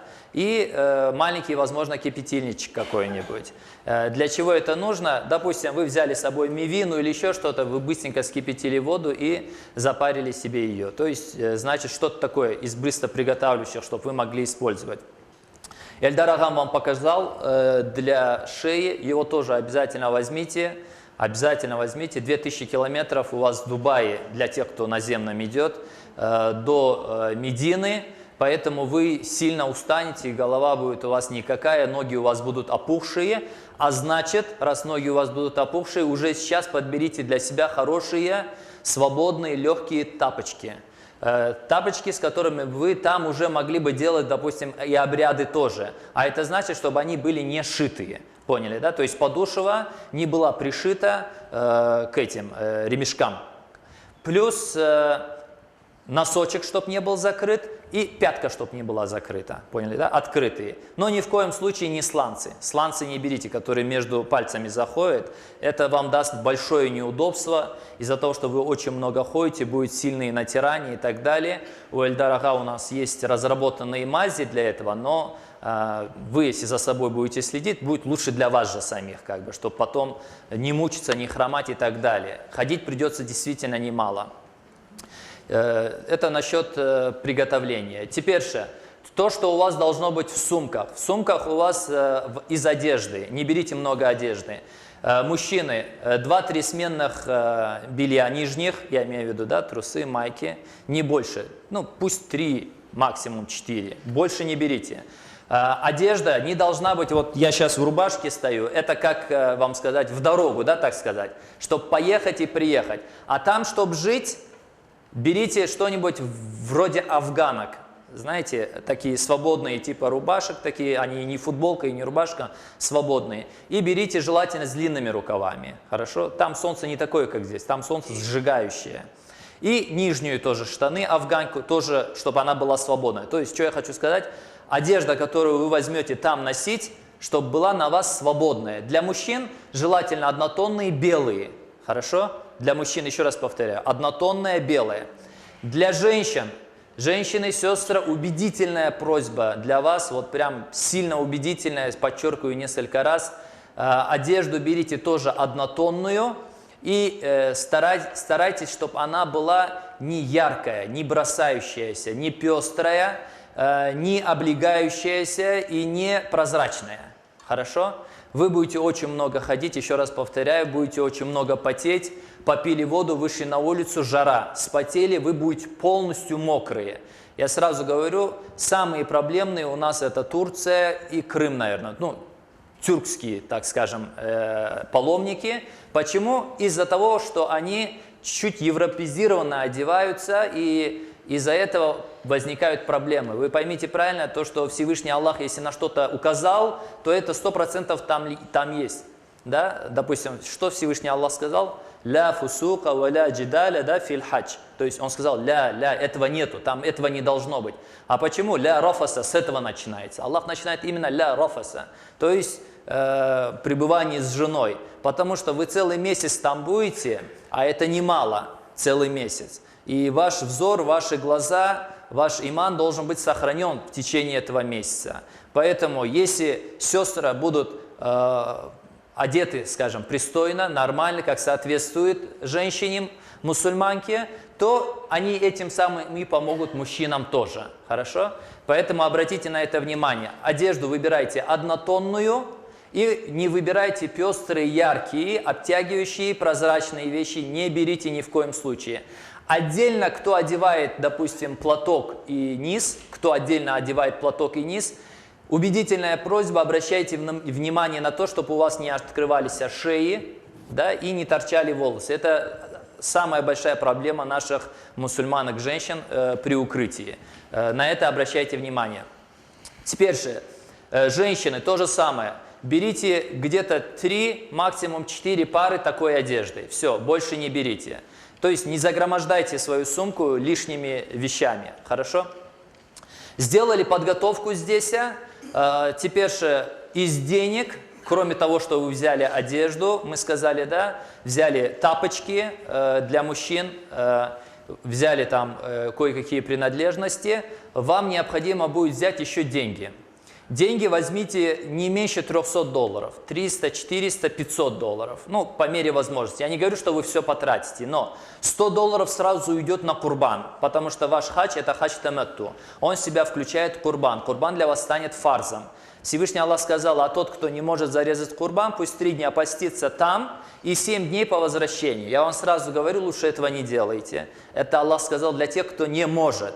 Лучше, если у вас есть эти $100, отдайте эти $100, пусть бедные покушают это мясо, изнурительная жара, которая там есть, из-за вашего поста вы сами себя будете отдалять от поклонения. Вас будет всегда тянуть к слабости, к сну и так далее. То есть не изнуряйте себя, лучше отдайте эти $100, пусть и братья, сестры покушают, и вы сами будете, скажем, все время в энергии. Теперь же, $100 у вас на курбан ушло, плюс где-то 100, 200, ну $200 у вас должно уйти где-то, ну максимум, на еду, если вы отсюда не возьмете еду. Если возьмете отсюда еду, как я вам сказал, то $100 вам вот так с головой хватит, там где-то что-то перекусить. Хорошо? Самая нормальная кухня – это турецкая кухня, а ее там много, то есть можно найти, это для вас не будет проблемой. И $100, $200, почему я сказал где-то в районе 300-500, $100, $200, расчет берите на то, что вы, возможно, что-то из условий хаджа нарушите. Ну, возможно, на всякий случай. В этом случае вам необходимо в наказание зарезать одну барашку. Одна барашка там стоит $100. Поняли, да? Что нарушает хадж, я сейчас постепенно все буду, иншаллах, рассказывать и объяснять. Так. Первое, значит, мы подготовку сделали, сумку приготовили, купили все, что нам необходимо из перечисленного. Теперь же мы должны себя физически подготовить. А это те, кто без жен туда едут, побудьте с женами максимально, так скажем, без стыда говорю вам, максимально. Вы там будете целый месяц, хотите вы или не хотите, это физиология мужчины. Поэтому как бы себя надо как-то ограждать, так скажем, от всего. После этого должны будете побриться под мышками на лобке, подготовиться, усы там поправить, волосы поправить. То есть все, что вам нужно поправить, вы все это делаете, купаетесь, чистую одежду одели. Вы должны теперь себя подготовить. То есть сумку подготовили, деньги взяли, теперь себя подготовили. То же самое говорю для сестер.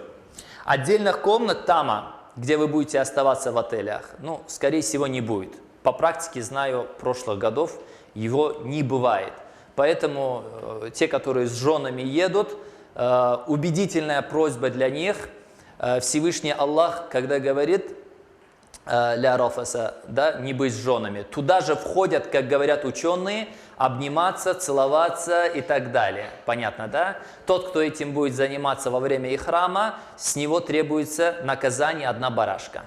Поняли, да? То есть максимально себя удерживайте, те, кто поедут с женами. Теперь же мы, иншаллах, сумки все приготовили. На дорогу мы прочитали 2 раката намаза. Это намаз истихары, иншаллах, чтобы Всевышний Аллах облегчил нам путь. И обязательно постарайтесь из адабов хаджа сделать эти вещи. Что? Закрыть долг, если он у вас есть. Потому что, ну, всякое бывает в дороге. Если у вас с кем-то из братьев или сестер есть недопонимание, прийти перед уездом и с ним попрощаться, то есть наладить отношения, хорошо?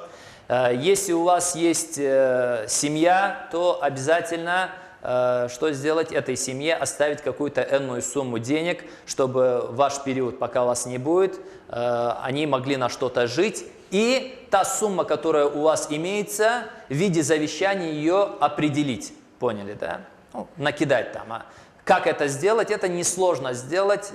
Всевышний Аллах уже все определил. Мужчине сколько, женщине сколько, девочкам сколько и так далее, матери, отцу. Это все определено. Вам не нужно даже обозначивать сумму. Да, в процентном соотношении можете ее просто раскидать. Кто не может, может обратиться, мы это сделаем за вас. Вот. Сделать в виде завещания, оставить. Это хадж. У нас мало, конечно, бывало таких случаев. Один случай был, женщина там умерла. Но Аллаху алям, то есть у кого сколько предначертано, мы не знаем. Поэтому это из адабов хаджа. Так делали все наши ученые, так делали все наше потомство. Поэтому вы тоже постарайтесь это сделать. Теперь же, вы после того, как сделали эту подготовку, иншаллах, выходим в дорогу. В дороге нам понадобятся еще деньги, только уже не доллары, а рубли. Поняли, да? Потому что, скорее всего, у вас будет самолет с Краснодара. Поняли, да? Как только мы туда попадем, в дороге все равно вам понадобится, там, я не знаю, кто-то чай захочет, кто-то еще что-то захочет. На обратном пути то же самое. То есть, чтобы у вас были хотя бы где-то 5 тысяч, 6 тысяч в кармане. Хорошо? Это просто как рекомендательно я говорю по практике того, что мы видели. Теперь же, иншаллах, отправились в путь, мы приехали. Те, кто самолетом через Дубай, те, кто, иншаллах, наземном, они поедут автобусом от Дубая до Медины. Хочу сразу вас всех обрадовать. Все вы, иншаллах, сначала попадете в Медину. Почему обрадовать? Это большой плюс для нас всех. И для руководителей, и для вас. Почему? Потому что в Медине никаких условий для умры или хаджа нету. Это место посещения города посланника Аллаха, алейхиссаляту вассалям, просто увидеть, да, этот город, увидеть мечеть пророка, алейхиссалям, прочитать там, иншаллах, 2 раката намаза между михрабом и мезаром, да, посланника Аллаха, алейхиссаляту вассалям, так как пророк, алейхиссалям, сказал, тот, кто там прочитает 2 раката, как будто бы в раю прочитал 2 раката намаза. То есть нам для этого нужна Медина. Увидеть, где пророк, алейхиссалям, похоронен, прочитать там 2 раката намаза и, иншаллах, подготовиться. Подготовиться. Что нам нужно из подготовки? Это нам нужно будет ихрамы, поэтому сразу говорю, здесь ихрамы лучше не покупайте, там они все равно дешевле, и у вас будет время. 3-4 дня вы будете, иншаллах, в Медине, вы за это время, иншаллах, купите там ихрамы. Тот, кто занимается здесь, допустим, медом, сразу говорю, братья у нас если есть, медовики, можете взять с собой мед. Бартер можно сделать на ихрам или еще на что-то, они это любят, потому что меда там мало, и чуть-чуть есть разница как бы с нашими ценами. Это, опять же, вам для облегчения, чтобы вы удешевили себе. разницы нету. Главное, в пластиковые бутылочки заливайте, допустим, по литру, например, да? Не стеклянные, в пластиковые закрывайте. И все, хорошенько крышку закрыли. Можете крышку даже скотчем провернуть, чтобы ее не продавило и так далее. И все. Можете взять. Где-то приблизительно, я по прошлым годам помню, литр, если я не ошибаюсь, мы меняли на один ихрам. А один ихрам там стоит 40, 50, 60 реалов. Хорошие ихрамы стоят более 60 реалов. Но, в принципе... В рублях делите все на 3,6 где-то. На 3,5, на 3,6. Хорошо? Вот если я сказал где-то 40-50 реалов, вот 50 реалов поделите на 3,6, это у вас выйдут доллары. Ну и умножьте потом на рубли. И как? Если у тебя вес позволяет сумки, можешь хоть полсумки ее набить. Понял? Проблем нету с этим. Так, после этого мы, иншаллах, что делаем? Мы приехали в Медину, покупаем. Первое, смотрите, ихрамы покупаем, нам необходимое нужно будет. Второе, симки покупаем. Симки покупаем. Ну, я советую покупать Зейн. Для меня так. Я считаю, что Зейн самая нормальная симка там. Кто-то хвалит СТС, кто-то еще что-то. Мне Зейн нравится, да. Чем он нравится, у него интернет нигде не отказывает. Ну, я так прочувствовал. Всегда работает. У них есть 3 вида симок. Есть симки только с разговорным, то есть у них не как у нас. Купил симку и хочешь интернет подключи, хочешь разговаривай. У них не так. У них, когда покупаешь уже симку, нужно обозначать, будет там интернет или нет. Будешь ты разговаривать с этой симкой или нет. Или то и другое будет там. То есть 3 вида симок. Поэтому я вам советую брать или, чтобы был разговорный вместе с интернетом, либо только интернет. Только интернет, вот так достаточно. То есть Viber есть, WhatsApp есть, звонить можно через интернет. Разговорный, крайний случай, другой оператор, если вам нужно звонить, и то у него тоже, если есть интернет, вам и это тоже не будет проблемой. Это тоже удешевит. Где-то 80 реалов стоит симка, я поэтому говорю, симки у них не дешевые. 120 где-то реалов стоит разговорный вместе с интернетом. Поэтому возьмете только интернетовскую симку, это у вас где-то 80 реалов уйдет на это. Вот считайте, что у вас 100 долларов уже улетело. Поняли, да? И храм... Какие-то там аксессуары к храму, а это что? Ремень, допустим, там булавочку, может, какую-то для того, чтобы сверху зацепить. Потом, что у нас еще я сказал? Симку. Вот у вас, считайте, уже 100 долларов улетело. То есть, ничего страшного, если вы привезете назад 100-200 долларов. Возьмите с собой запасом немного, там 500 долларов пусть будет, запасом возьмите. И следите за своими сумками. Это место, где Всевышний Аллах дальше сказал, да, фусука валя джидаля фил хадж. Фусук. Второе, Всевышний Аллах сказал грех. После женщин и мужчин проблемы, Всевышний сказал, что там есть проблема греха. Проблема греха какая? Многие люди с разными намерениями туда приходят. То есть у вас может исчезнуть сумочка, могут пропасть деньги, может порезанной оказаться сумочка и так далее и тому подобное. Могут вас толкнуть не специально и так далее. То есть много людей, много всяких адабов и так далее и тому подобное. Нужно максимально себя удерживать. То есть греховного там немало, сразу говорю. Там, где есть большая награда от Всевышнего Аллаха, там и вмешательство шайтана тоже большое. Те братья, которые курят, сразу говорю, в период хаджа постарайтесь эту тему закрыть. Хотя бы на период хаджа. Может, Аллах, иншаллах, откроет вам милость свою, и вы вообще его, что сделаете, закроете навсегда эту тему. Почему я вам говорю? Потому что во время ихрама благовония и другие всякие запахи являются запрещенными. Поняли, да? Поэтому я вам говорю, хотя бы в период ихрама эту тему постарайтесь закрыть. Теперь же, хадж, во-первых, надо было с чего начать. Хадж является фарзом, братья. Фарзом является он для кого? Для мусульманина, для совершеннолетнего, то есть несовершеннолетний, если даже с вами поедет, его хадж не засчитается. Для свободного человека, то есть человек должен быть свободен в своих действиях, не должен быть рабом, у нас этой проблемы нету. И для человека, у кого есть силы и возможность. Силы и возможность, Всевышний Аллах сказал, «Манистата илейхи сабиля», да? «Валилляхи аля наси хаджуль бейти, манистата илейхи сабиля». То есть Аллах приказал своим рабам, чтобы они совершали хадж, тем из них, у кого есть на это возможность и силы. Вот это истатаа, ученые объясняют, такими вещами. Первое – это денежная возможность. Поняли, да? Поэтому я сказал, и семье надо деньги оставить, и себе на дорогу и на проживание. Второе – это здоровье, чтобы у вас силы были. Те из людей, у кого не позволяет здоровье, и он уже не вылечится до конца своих дней, он может векалетен кого-то отправить за место себя на хадж, или у нас там есть студенты, может взять энную сумму денег, студенты за него совершат хадж. Поняли, да? Вот это второй вариант. Третий вариант – истатаа. Это больше вариант связан с женщинами. То есть те женщины, которые находятся в периоде идды, я имею в виду после развода с мужем или смерти с мужем. Поняли, да? Если это после развода с мужем, то это 3 месяца. Если после смерти с мужем, то это 4 месяца 10 дней. Такая женщина не может ехать в хадж. Сразу говорю. Ее хадж не засчитается, даже если ее возраст свыше 45 лет, да, я понимаю, в Саудии это не просмотрит, но Всевышний Аллах это увидит, как бы, поэтому не получится. И второй вариант, опять же, тоже для женщин, махрам. До 45 лет, опять же, по правилам Саудовской Аравии, женщина без махрама не может ехать в хадж.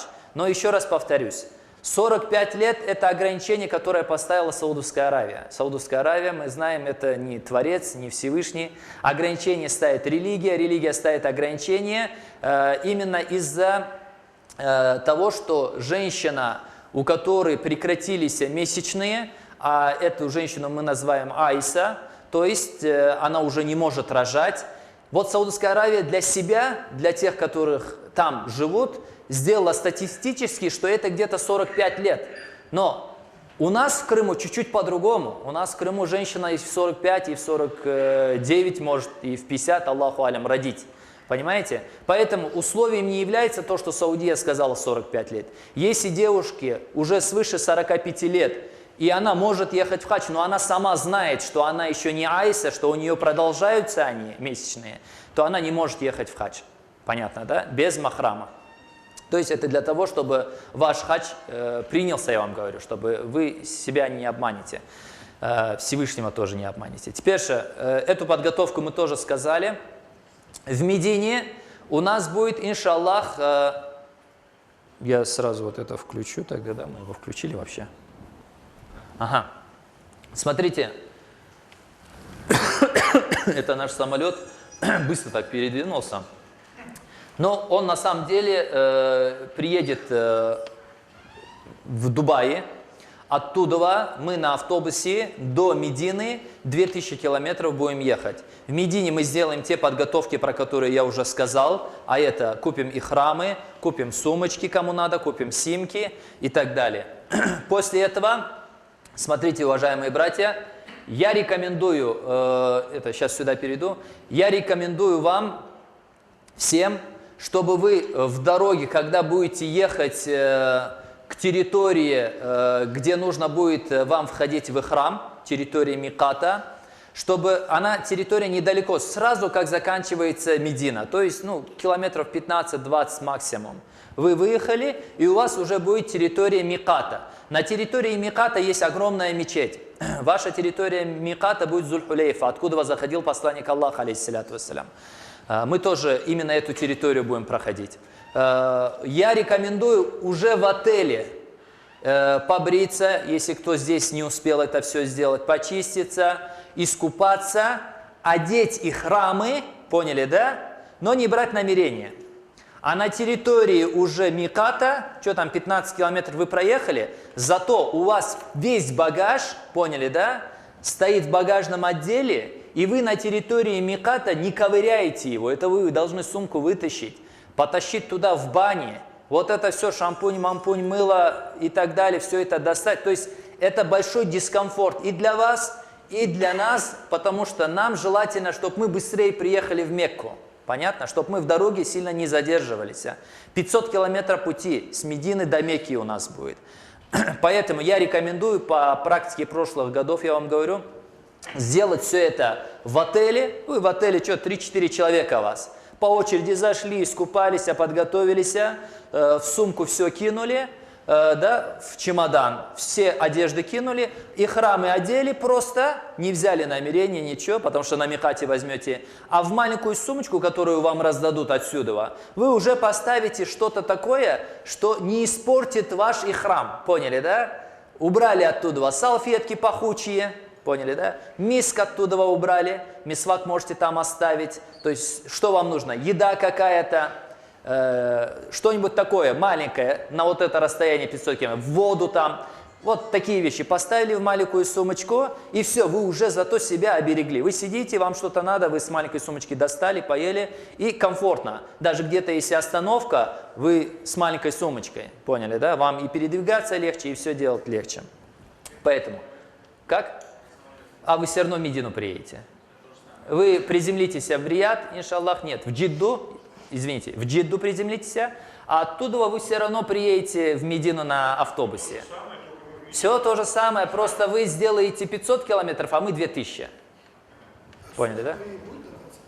Иншаллах, я надеюсь, будет. Но не рассчитывайте на что-то такое, чебуреки, манты, плов, да, такого не будет. Да. Еда, которая там, я же вам сказал, самая близкая к нам еда – это турецкая кухня. Поэтому берите отсюда еду, берите тушенку, мушонку. Там такой еды нету. А наш организм, татарский организм, требует мяса, понимаете? Мы без мяса не можем.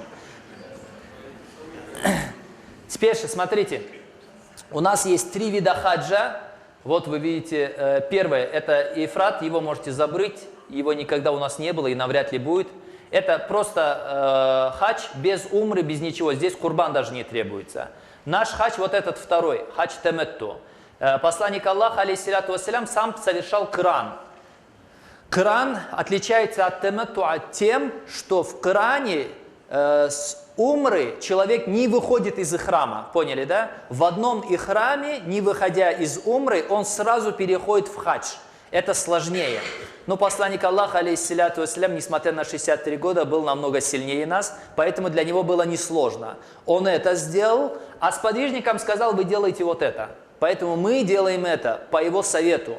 Мы совершим сначала умру, поняли, да? Выйдем из храма, а потом, когда придет месяц хаджа, мы опять войдем в храм и совершим хадж. Для чего? Для того, чтобы состояние ихрама не давило на наши запреты. Поняли, да? Если мы постоянно будем под запретами, мы дорогу 500 километров даже не выдерживаем. Я вот по практике знаю, постоянно. Оджам, я забыл, зашел в туалет по маленькому или по большому, выходя, увидел там мыло и помыл руки. Вот это самая большая проблема всех паломников. Или я кушал, нечаянно у меня капнула одежда, на одежду там что-то, и я взял, достал салфетки влажные и протер, а они пахучие, поняли, да? Вот это наши самые большие проблемы. То есть поэтому я говорю, вот это все надо будет убрать в маленькую сумочку, чтобы у вас минимум было вот таких запрещающих вещей. Поэтому наш хадж, хадж теметту, второй, он включает в себя умру отдельно, хадж отдельно, курбан является для него фарзом. Теперь же это можете пройти, потому что здесь мы и так будем идти туда. То есть фарзами хаджа в ханафитском масхабе являются это у нас стояние на Арафате и таваф. Ихрам это его условие, шарт. Без ихрама вы и так не пройдете. Я это пройду, потому что вот одежда паломника, рида и изар, вот, сюда нам необходимо. Смотрите, братья, вот она Зуль-Хулейфа, 500 километров, то, что я сказал, вот она Зуль-Хулейфа. Нам необходимо будет пройти где-то 500 километров до отсюда. Вот это расстояние 500 километров, обратите внимание, здесь это конец Медины. Это рядом с Мединой. Поэтому не пугайтесь, что нам придется, посланник Аллаха, алейхиссалям, тама, как бы подготовки дела, а мы будем... У нас этой проблемы нету, потому что мы на автобусе. Вы не успеете сесть в автобус 15 минут, и вы уже на территории миката. Поняли, да? У вас это... Посланник Аллаха, алейхиссалям, его делал пешком. Пешком делал с кем? С подвижниками и с женами и с верблюдами. 70 верблюдов посланник Аллаха, алейхиссалям, только от своего имени гнал. 70 верблюдов только от своего имени гнал. Плюс сподвижников прибавьте. Вы поняли, с какой скоростью они двигались? И это 500 километров надо пройти. Со всеми, скажем, заготовками. И опять же подчеркнуть силу посланника Аллаха, алейхиссалям, воспользовавшись моментом. 61 верблюдов он зарезал самолично, а остальных отдал Алию. 63 года, еще раз говорю, посланнику Аллаха, алейхиссалям. Вот, мы пройдем эту территорию, иншаллах. И вот зашли мы на территорию Миката, Зуль-Хулейфа. У нас бани, мы их уже забыли, я еще раз говорю, потому что мы это все сделали в отеле. Нам необходимо только что, если кто-то испортил омовение, взять омовение. Поняли, да? Если нет, зашли в мечеть, 2 раката намаза. 2 раката намаза является сунной. А именно, на первом ракате после фатихи читаем кафирун, на втором ракате после фатихи читаем ихляс, кульгу Аллах. Поняли, да? Знать много не надо. Кафирун и ихляс, кто знает, уже хорошо. Кто не знает, выучите, иншаллах. Теперь же сели в автобус, и мы, иншаллах, все вместе берем намерение. Да, чтобы никто не забыл, руководитель напомнил, намерение у нас такое. Леббейка Аллахумма биль умра. Поняли? Леббейка Аллахумма биль умра. Почему? Потому что у нас хадж состоит из умры и хаджа. Поняли, да? Мы сначала совершим умру, а потом хадж, чтобы никто не задавался вопросом, а почему мы сказали: «О Аллах, вот я перед тобой для совершения умры». Мы сначала совершим умру, выйдем из храма, потом совершим хадж. Для хаджа мы потом возьмем намерение, это уже будет в Мекке. Хорошо? Взяли намерение, ляббейка Аллахумма биль умра, и с этого момента для нас начинают действовать все запреты ихрама. Поняли, да? Под ихрамом ничего не должно быть. Одна из проблем, опять же, некоторых мужчин, пожилого возраста, подчеркну, забывают трусы, майки и так далее снять. Думают, ничего страшного. Шитого ничего не должно быть. Носки, трусы, майка, другое что-то. Мне стало холодно. Он взял на себя, накинул какую-то, или одел там пиджачок там, или еще что-то. Потому что в автобусе, на улице-то не холодно, в автобусе иногда бывает холодно. Постоянно этому водителю приходится говорить: уменьши этот кондиционер. Он его как врубит, но он привык так, ему хорошо. А наши так не привыкли. И поэтому ему стало холодно, он взял на себя что-то одел. Нет, пока вы в храме, на себя ничего шитое не можете одеть. Ни снизу, ни сверху. И храмом женщины является ее верхняя одежда. Понятно? Ваш ихрам женщины – это ее верхняя одежда. А это значит, если женщине по какой-то причине необходимо поменять нижнюю одежду, да, она его может менять. В этом проблем нет. Это не ее ихрам. Поняли, да? То есть нижнюю одежду вы можете менять, в этом проблем нету. Верхнюю одежду – это ваш ихрам, за ним вы следите, иншаллах. Теперь же, купаться, пока вы в ихраме, можете. Сняли ихрам, зашли в душевое, искупались и опять одели этот же ихрам. А можете взять другой ихрам одеть, разницы нету. Понятно, да? То есть главное, чтобы на вас был ихрам. То же самое и для женщин. Купаться вы можете. Что сделали? Зашли, искупались, поменяли нижнее белье, одели свой хиджаб. Все, проблем нету. И так мы, иншаллах, приедем до Мекки. По практике опять говорю, дорога 500 километров, я понимаю, это не маленькое расстояние, но по сравнению с 2000 из Дубая это, конечно, покажется ерундой. Но все равно изнуряет это человека. Приехали в отель, убедительная просьба: не спешите. Комнаты, иншаллах, всем хватит. Нужно будет определить по 3-4 человека, допустим, 5-6, может, человек по комнатам. Поэтому, если вы между собой, там кто-то, родственники или братья, которые постоянно общаются, есть, уже сейчас договоритесь. Вот мы 3-4 человека будем в одной комнате. Понятно? Чтобы там не было кипиша. Даже рекомендую и женщинам, и мужчинам взять на бумажку, написать, поняли, да, фамилии. Такой-то, такой-то, такой-то. Взяли, написали. Вы принесли, просто руководителю дали в момент, когда он записывает. И он оттуда перепишет на свой листок и даст вам ключи, и вы пойдете сразу, без всякого шума. А то получается, кто-то стоит в сторонке: а я не хотел туда, я не хочу с ними, почему меня поставили туда? Чтобы вот таких разговоров и споров там не было.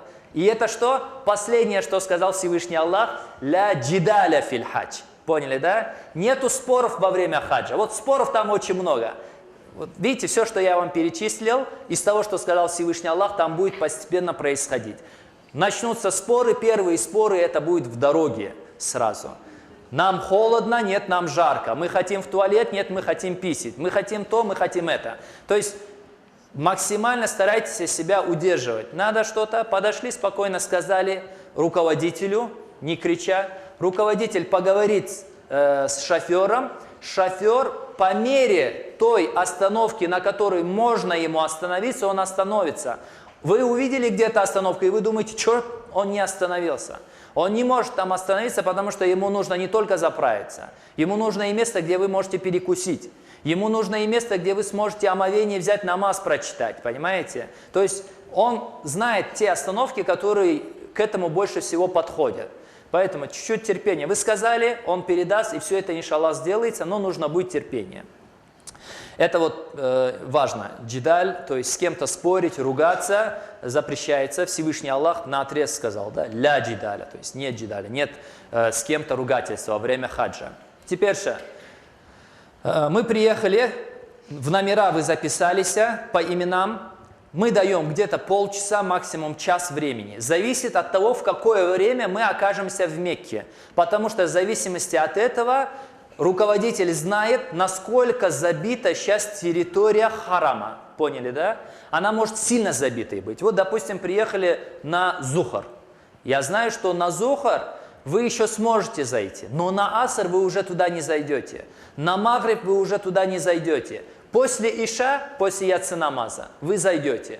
После сабах намаза вы зайдете. Поняли, да? Самые благоприятные это два времени. После Иша и после сабах намаза. Когда Кааба более-менее свободная, когда мы можем все вместе зайти и сделать, иншаллах, все эти обряды. Поэтому не спешите. Руководитель вам сам скажет. Собираемся, допустим, полчаса вам. Или через 2 часа.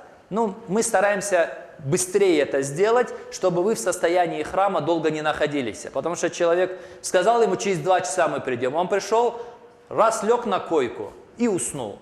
А он в храме. Что значит он в храме? На нем полотенце. А полотенце может открываться, он лежит и все видно как бы. И эта же проблема возникает в автобусе. Братья, которые в храме, вам сразу говорю. Я понимаю, что мы привыкли, что у нас ноги широко стоят. Но в автобусе надо их чуть-чуть собирать, потому что женщины заходят, выходят в туалет, и возникает неправильная, скажем, картинка. Вот, следим за этим тоже. Теперь же, братья, мы совершать будем все обряды вместе, постараемся вместе. Те, кто уже были в хадже, знают совершение этих обрядов.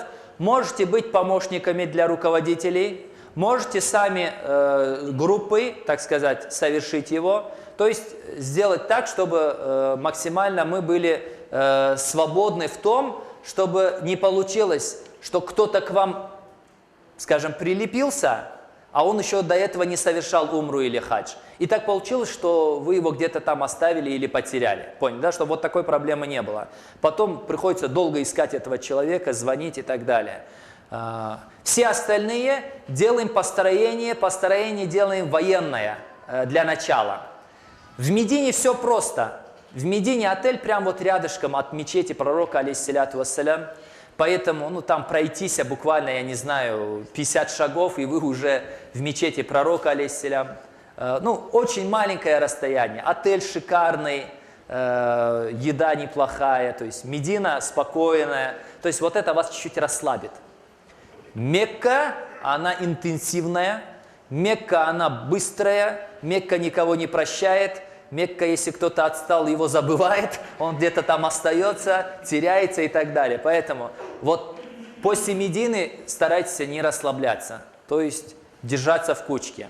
Как мы будем построение делать? Я сказал, построение будет, иншаллах, военное. Именно так. Впереди руководитель, сзади, иншаллах, руководитель. Мужчины и женщины мы построимся приблизительно в 3 фаланги. По бокам, справа и слева будут мужчины, посередине, иншаллах, будут женщины. Постараемся так поставить, чтобы женщины были возле своих махрамов. Не надо, так сказать, вот сейчас я к ней прикоснусь, поэтому я давай чуть-чуть лучше отойду чуть-чуть еще в сторону. Не надо вот таких вещей делать. Показывая небольшую богобоязненность здесь, вы толкнете этого человека потом на другие вещи, на харамы. Поняли, да? Это Мекка, это не Медина. Это в Медине женщины сзади мечети пророка, алейхиссалям, а мужчины впереди, они не смешиваются. В Мекке не так. Если вы так сделаете, то она не только потеряется, она там смешается, и ей тяжело будет потом. Поняли, да? Пусть лучше она в своей группе со своими будет, так будет для нее намного лучше. Поняли, да? Поэтому те, кто по правую фалангу стали, тоже я не буду держаться там впереди стоящего. Там. Такие вещи не делайте. Сказал руководитель держись, значит держись. Протянул руку на плечо переднего поставил. Желательно расстояние, чтобы между были маленькие. Почему я вам это говорю? Да, мы, татары, привыкли, что мы строим, что мы сильные, что мы смелые. Когда вы увидите братьев из Африки, вы поймете, что мы дети там. Как только они увидят небольшой вот такой вот промежуток того, что наш брат расслабился, ему захотелось не держаться за впереди стоящего. Они что делают? Они просто в этот промежуток заходят, потому что ему неинтересно ждать, пока вот эта вся, скажем, толпа людей пройдет. Он хочет быстрее пройти. И он вас только раз и прорезал. А за ним, дорога появилась, и другие пошли. И задние остались еще сзади. И все. Многие из них потеряются. Я поэтому вам говорю.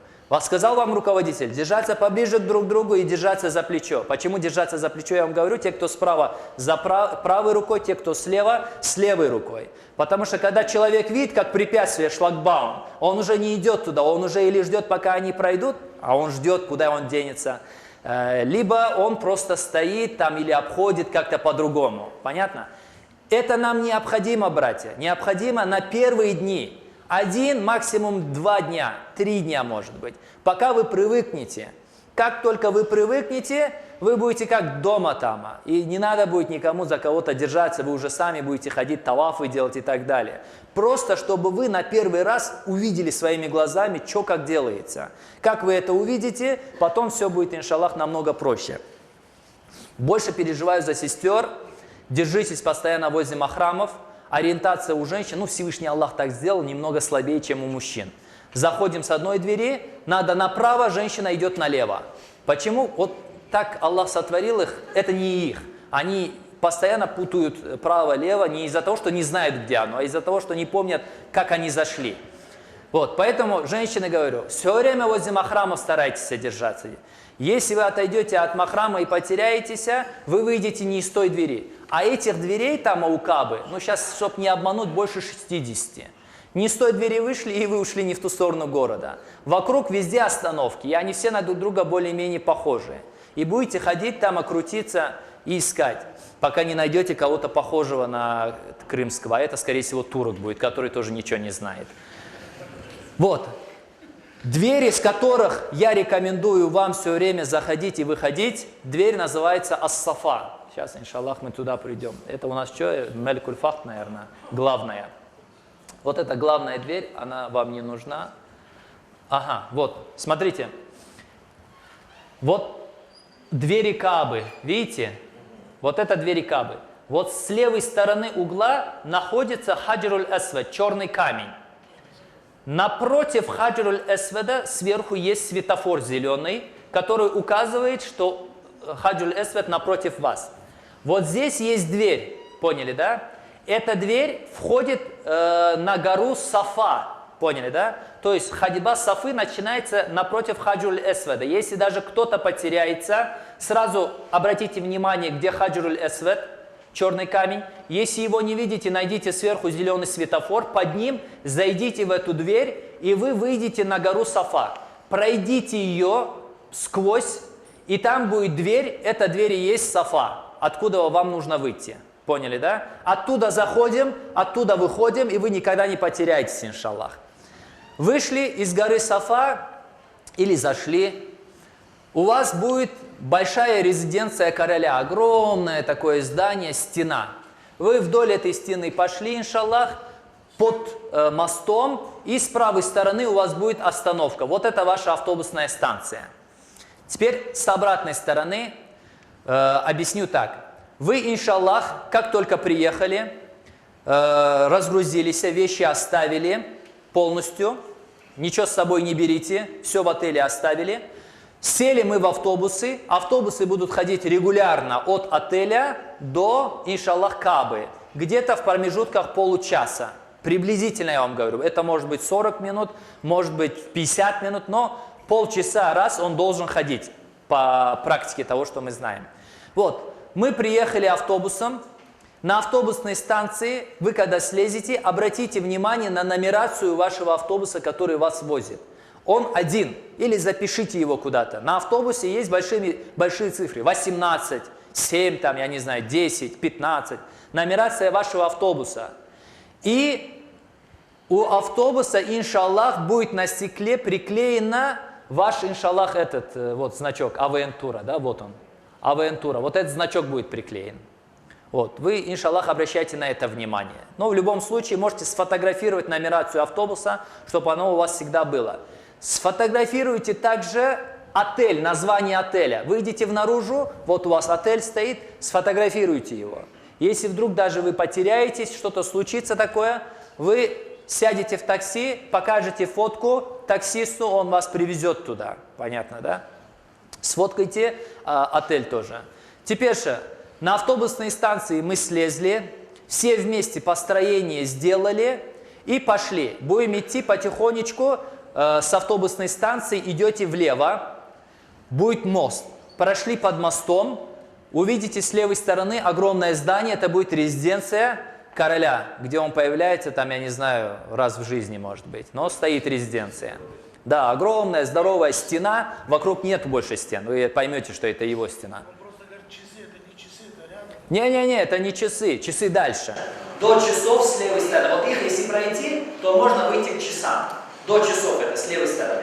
Вот как придете впритык к этой стене, потому что расширяться уже Кабе некуда из-за этой стены, с правой стороны будет ваша дверь, Бабу Сафа.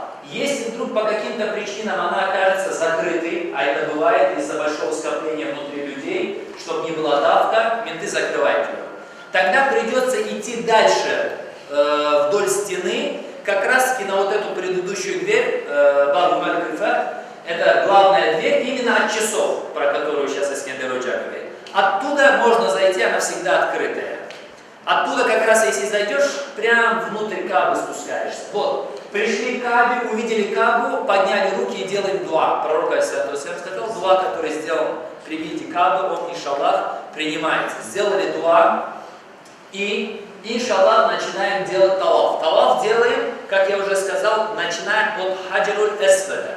И всю дорогу, извиняюсь, напомню, и всю дорогу с момента, как мы взяли намерение «Ляббейка Аллахумма биль умра», вот Аллах, я перед тобой для совершения умры, до вот этого момента, пока мы начнем делать талаф, мы произносим слова тальбия. Что? «Ляббейк Аллахумма ляббейк, ляббейк ла шарика лака ляббейк, инналь хамда ва ни'мата лака валь мульк, ла шарика лак». То есть, вот Аллах, я перед тобой, вот Аллах, я перед тобой. Почему мы говорим, вот Аллах, я перед тобой? Почему мы вообще говорим ляббейк? Всевышний Аллах сказал, потому что «Ваэддин финнаси биль хаджи». То есть оповести людям о хадже. И мы что услышали этот призыв? Ибрахим алейхиссалям, когда построил Кабу, говорит, у Аллах, кому оповещать? Мы в пустыне. Он говорит, твое дело оповещать, оповещать. Он начал оповещать. И вот представьте себе, он в пустыне оповещал, мы сейчас говорим ляббейк. То есть мы услышали этот призыв. Призыв кого? Ибрахима алейхиссаляму, которому Аллах приказал, чтобы он оповещал. И вот мы теперь стоим, говорим, ляббейк Аллахумма. То есть вот Аллах, мы перед тобой. Ля шарика ля, нет у тебя никаких сотоварищей. Инналь хамда ва ни'мата лака валь мульк. Поистине вся хвала, все могущество, все принадлежит только тебе. Ля шарика ля, нет у тебя сотоварищей. Вот с этими словами мы, иншаллах, идем до момента талафа. Как пришли к талафу, ляббейк прекращается. Мы становимся по левое плечо от Хаджаруль Асвада, поняли, да? То есть вот стрелкой куда обозначено, туда надо будет талаф делать. Оголяем правое плечо, это для мужчин, оголяем правое плечо, то есть под ихрам заносим его и начинаем делать талаф. Так, раз я уже сказал, оголяем правое плечо, у нас, если позволяет время, чуть-чуть, да, еще. Я быстренько вам покажу ихрам и как он одевается.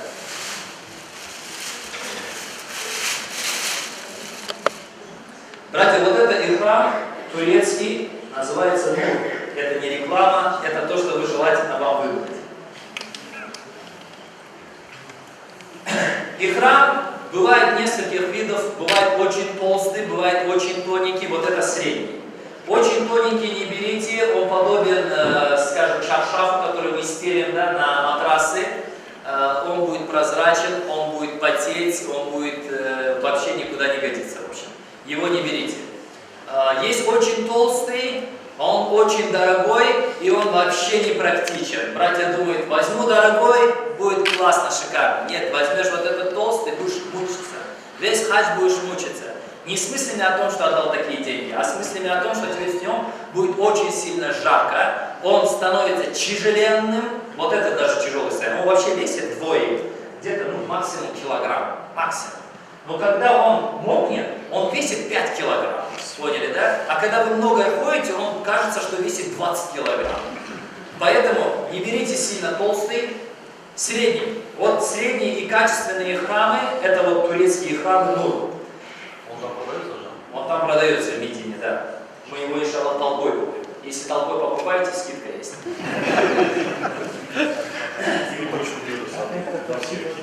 Смотрите, ихрам одевается двумя способами. Есть турецкий способ, есть арабский способ. Я так называю, потому что турки так одевают, арабы так одевают. Если вы одеваете турецким способом, то это проще всего, когда вы купаетесь в бане. Что вы делаете? Заворачиваете полотенце. Вот типа такого, только надо расширить ноги. Расширяйте ноги, потому что после заворачивания вы уже потом не сможете ноги расширять, будете потом вот так. Поняли, да?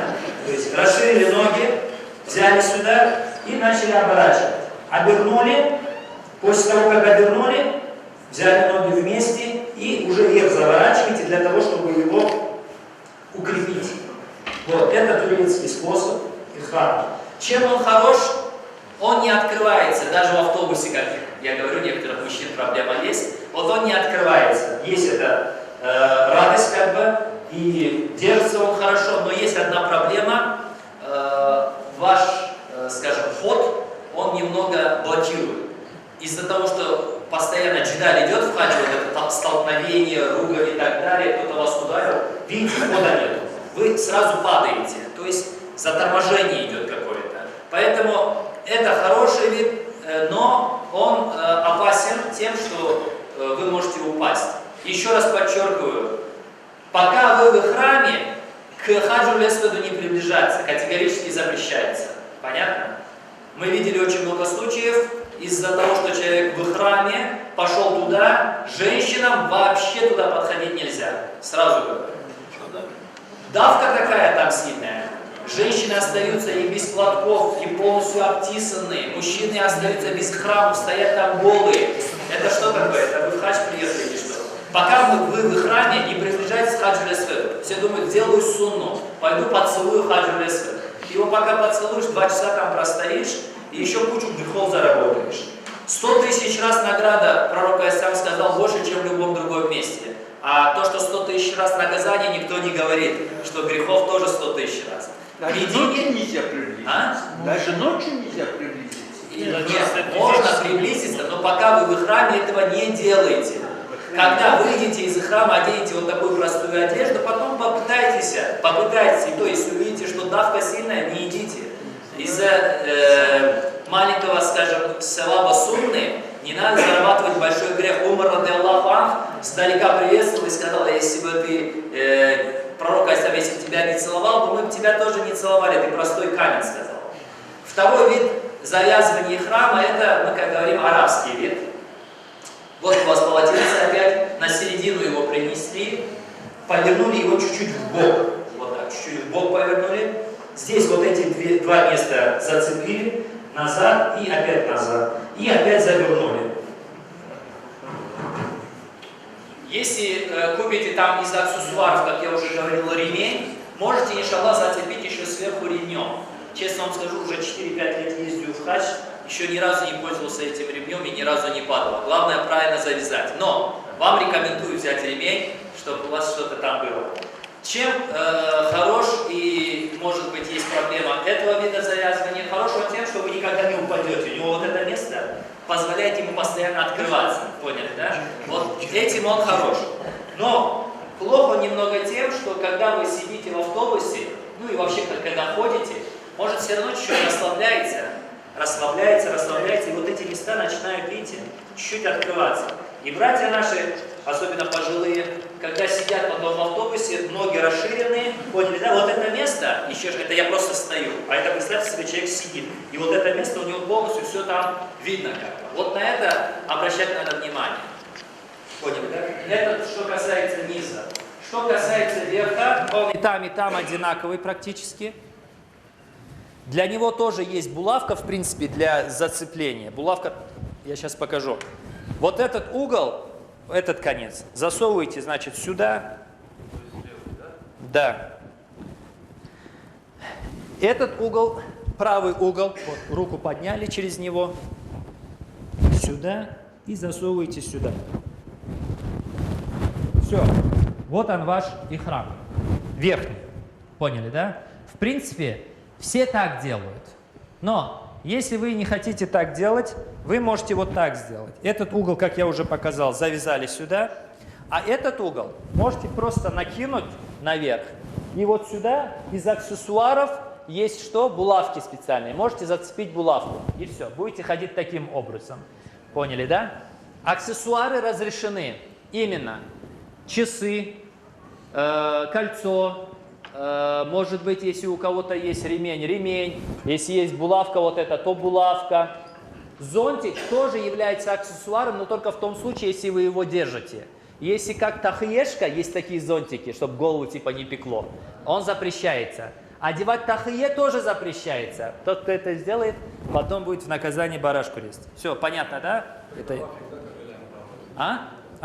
При тавафе, да, я же из-за этого начал и что-то ушел не туда. При тавафе что вы делаете? Вот вы зацепили его, допустим, как я обычно зацепляю.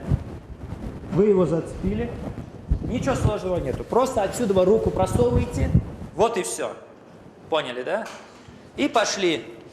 Правое плечо вы оголили, по левое плечо взяли Каабу, подняли руку к Хаджр-эль-Асваду. Это то, что по сунне мы сейчас должны делать, то, что нам Умар, ради Аллаху анху, указал. Иначе пойти и поцеловать его, вы там будете стоять очень долго. Подняли руку, бисмилляхи, правую руку подняли. Бисмилляхи, Аллаху Акбар является словами приветствия Хаджруль-Асваду.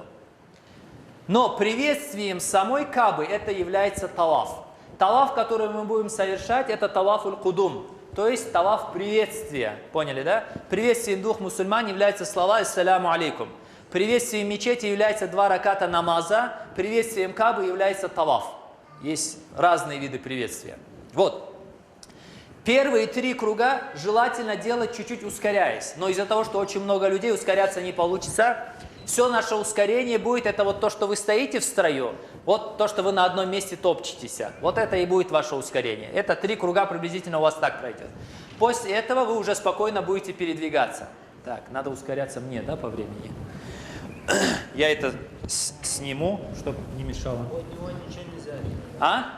Под него, да, не смотрите, что я одетый. Под него ничего нельзя ставить, ничего нельзя одевать. Вы абсолютно голые.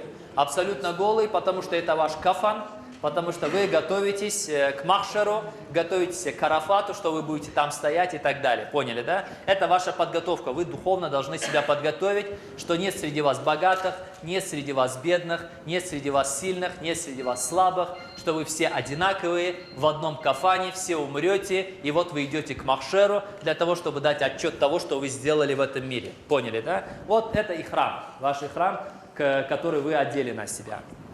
Теперь же, вы, иншаллах, совершили 7 кругов. 7 кругов совершили. Вот наш паломник пошел с плечом 7 кругов совершать. И на каждом кругу он что делает? Поднимает руку, говорит «Бисмилляхи Аллаху Акбар» и пошел дальше. На каждом кругу он говорит «Бисмилляхи Аллаху Акбар» и пошел дальше. Итак, 7 кругов он сделает.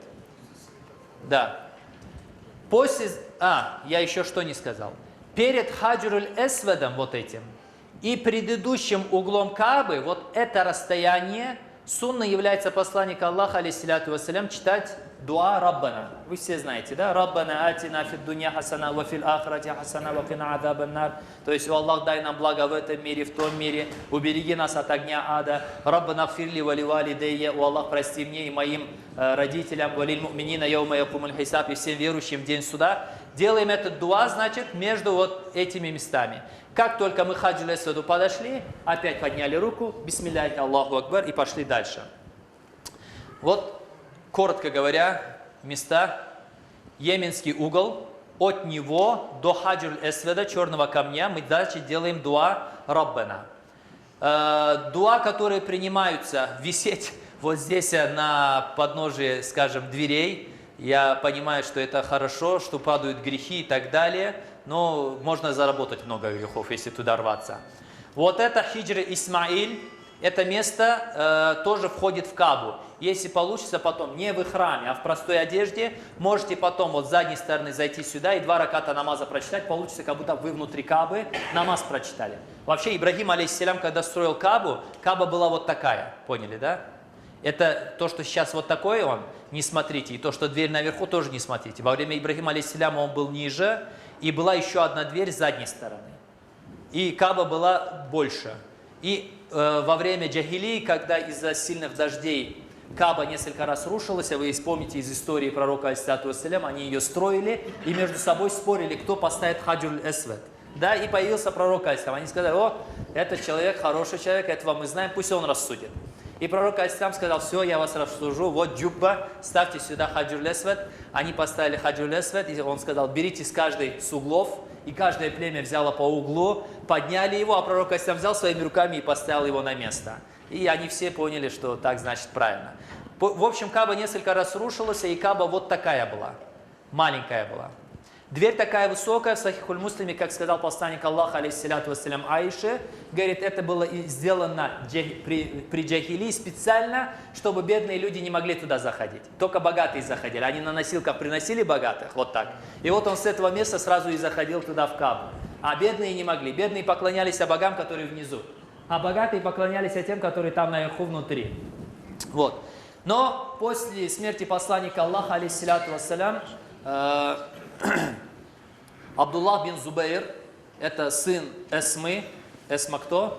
Сестра Аиши, то есть жены посланника Аллаха, алейхиссалату вассалям, воевал с Хаджаджем. Все помните эту историю. И вот в этот момент, когда он воевал с Хаджаджем, так случилось, что катапульты, которые притащил с собой Хаджадж, сломали здание Каабы, задели Каабу. И, как говорится в истории, были видны даже фундамент, который был еще во время Ибрагима, алейхиссаляма, поставленный. Воспользовавшись моментом, Абдуллах бин Зубайр восстановил Каабу. Он что сделал? Ее удлинил, поднял, открыл вторую дверь, высоту сделал, то есть сделал все так, как ее сделал когда-то Ибрагим, алейхиссалям, воспользовавшись моментом. Но войну он проиграл. Абдуллах бин Зубайр в этом сражении был убит. Мать его была еще слепа, уже старая была. Все вы помните эту историю, когда она его обнимала, почувствовала на нем доспехи и сказала: мужчина, которого я растил, должен пасть шахидом, а ты что делаешь? И он снял с себя доспехи и пошел на сражение, и в этом бою он пал шахидом. Вот после того, как он пал шахидом, и Хаджадж зашел на территорию Каабы, увидев изменения, что Кааба совсем другая, он что сделал? Сломал ее опять, высоту оставил прежней, сюда поставил хиджр и дверь заднюю закрыл. Поняли, да? То есть хаджа, вот то, что вы сейчас видите, его вид, это то, что осталось нам от тех времен, так скажем. Теперь же, внутри Каабы считается вот это место, я для этого рассказал эту историю, поэтому проходить здесь нельзя, но вы и не сможете. Таваф делается вокруг него. Макаму Ибрагим, место стояния Ибрагима, не смотрите, что он стоит так далеко, там след Ибрагима, алейхиссаляма, он был вот здесь, по истории. И именно оттуда Ибрагим, алейхиссалям, строил Каабу. Но из-за того, что он мешал паломникам, его передвинули сюда. Поняли, да? Замзам, вода, которую вы пьете, вот здесь был колодец раньше, лет 20 назад. Спускались люди туда и сами набирали себе замзам и пили его. Именно колодец, настоящий который. Но потом, опять же, из-за того, что он мешал тавафу, это место запечатали, закрыли, там только стоит железный люк, вы его увидите, иншаллах, когда будете таваф делать. Вот. А воду полностью по водоснабжению уже протянули, и он, как обычный муслахтан суака, короче, зандан толдырып ичесіңіз. Вот. Собирайте с собой маленькие бутылки, но не такие, а поменьше. Набирайте потихонечку замзама, чтобы увезти домой. крышки старайтесь выбирать вот как здесь, чтобы были потолще. Не тоненькие, чтобы не выбило пробку, а поширше, чтобы были крышки. Это если у вас будет багаж позволять. В общем, 7 раз обход Каабы мы сделали. Это вот внутри Каабы, не удивляйтесь, что там внутри леп. Там всего лишь 3 столба и пусто, ничего нету. Пророк алейхиссалям между 2 столбами делал намаз. В какую сторону будете делать намаз, вообще разницы нету внутри Каабы. Так, это вот Хаджр аль-Асвад. Не смотрите, что он вот так выглядит. На самом деле это не Хаджр аль-Асвад.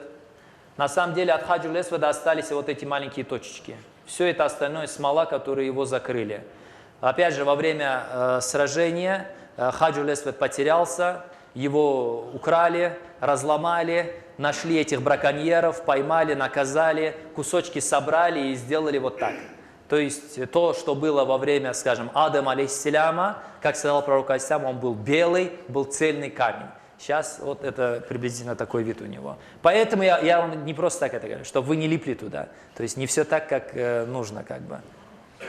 Вот место стояния Ибрагима алейхиссаляма для тех, кто интересно. Многие люди скапливаются там, начинают свою одежду, тахиешки, все обтирать. Об этом не делайте такие вещи. Это всего лишь место стояния Ибрагима, камень, на который он вставал ногами. Понятно, да? Из которого он строил. Вот вид сверху. Для чего он нам нужен? Чтобы вы увидели лучше то, о чем я вам рассказывал. Смотрите, вот этот угол и есть угол Хаджр аль-Асвада. Вот здание, про которое я вам говорю. Резиденция короля. Поняли, да? Видите, какое оно высокое? И это единственная такая высокая и большая стена. Вот между ними, если пройти, вот здесь вы как раз-таки выйдете к часам. Поняли, да? Часы, вот этот Замзам Тауэр, про который мы говорим. Вот. Значит, ваш вход вот отсюда, вот эти двери. Если не ошибаюсь, 27-е двери. Поняли, да? Отсюда вы заходите, отсюда вы и выходите, вот с горы Сафа. Идете вот так, отсюда, вот здесь будет мост. Проходите под мостом, вот здесь где-то ваша автобусная станция. Поняли, да, чтобы вы не потерялись, приблизительно вам место расположения. Вы после того, как совершили талаф вокруг Каабы, вы идете на гору Сафа. Извиняюсь, я перешел. После талафа вы совершаете 2 раката намаза. Всевышний Аллах сказал: «Иттахаду мин маками Ибрагима мусалля». Возьмите стояние Ибрагима для себя местом для совершения намаза. Вы совершаете 2 раката намаза. Опять же, читайте Кафирун и, извиняюсь, Фатиху и Кафирун. На втором ракате Фатиху и Куль Валлах, Ихляс. После этого вы, иншаллах, пьете замзам, является сунной. Попить немного замзама 3 глотками, стоя в сторону Каабы, и делаете дуа. Аллахумма а'ини аля дикрики ва шукрики ва хусни ибадатик. Допустим. Или Аллахумма ини асалюка ильман нафи'ан ва амалян салихан ва ризкан таибан, допустим, ва шифаан мин кулли да, допустим. Вот разновидности дуа, которые делали сподвижники посланника Аллаха, алейхиссаляту вассалям. Делайте дуа, и после этого чуть-чуть, капельку буквально воды льете на голову, это тоже является сунной. Но не так, что жид залили, и там у вас все мокро. Паломники будут проходить, поскользнутся, упадут. Поняли, да? То есть не надо заливаться водой там. Сделали между Сафа и Марва сай. Все, умра ваша закончилась. Возвращаемся в отель. У вас что в сумках было? Лезвия, да? Машинки. Иншаллах, вышли из ихрама, сняли ихрам. Вот это все сняли. Искупались, одели простую одежду. И, иншаллах, вы можете уже спокойно что делать в простой одежде. Все запреты с вас упали. Можете ходить туда, делать талафы, делать намазы. Лишние умры старайтесь не делать. Это не из сунны посланника Аллаха, алейхиссаляту вассалям. Чем больше талафов вы сделаете, тем лучше. Именно это нам сказал пророк, алейхиссаляту вассалям, что лучшая награда, которую может заслужить человек тама, это талаф, который он там совершает. Лучше делайте побольше талафов. Когда вы делаете талафы, уже не в умре, а за пределами умры, поняли, да? Делать сай между Сафа и Марва не надо, поняли, да? Не делайте сай, а то многие паломники в этой одежде просто идут сай делать. Сай не надо, только талаф. Талаф, 2 раката намаза, воду попили. Талаф, 2 раката намаза, воду попили. Отдохнули, Коран почитали. Пошли талаф делать. Взяли Коран в руки и вместе с Кораном читайте и делайте талаф. Поняли, да? Делайте зикр и делайте талаф. Все равно вы быстро ходить там не сможете, будете вот так ходить. Людей там много. Вот, вы вышли с храма, и до 8 числа месяца Зуль-Хиджа, да, месяца Хадж, мы находимся в отеле. 8 числа месяца Зуль-Хиджа, я ускоряюсь просто, вам руководитель говорит, что настал месяц хаджа, что нужно брать намерение на хадж. Вы опять же в своих отелях купаетесь, поняли, да, броетесь, чиститесь, одеваете ихрамы, вот как мы одели, опять же все с себя сняли, одели ихрамы, прочитали 2 раката намаза, как мы уже говорили, фатиху, кафирун, фатиху и ихляс, садимся в автобусы, берем с собой, весь чемодан не надо брать. Мы поедем на территорию Мины, Муздалифа и Арафата. Берете с собой небольшую сумочку, которую вам даст АВН. Что вам туда надо? 2-3 банки консервной банки поставьте, я не знаю. Полотенце поставьте. Ну, я не знаю. Сменную одежду поставьте. И для выхода из ихрама лезвию. Поняли, да? Вот и все, что вам необходимо там. Больше ничего лишнего не берите.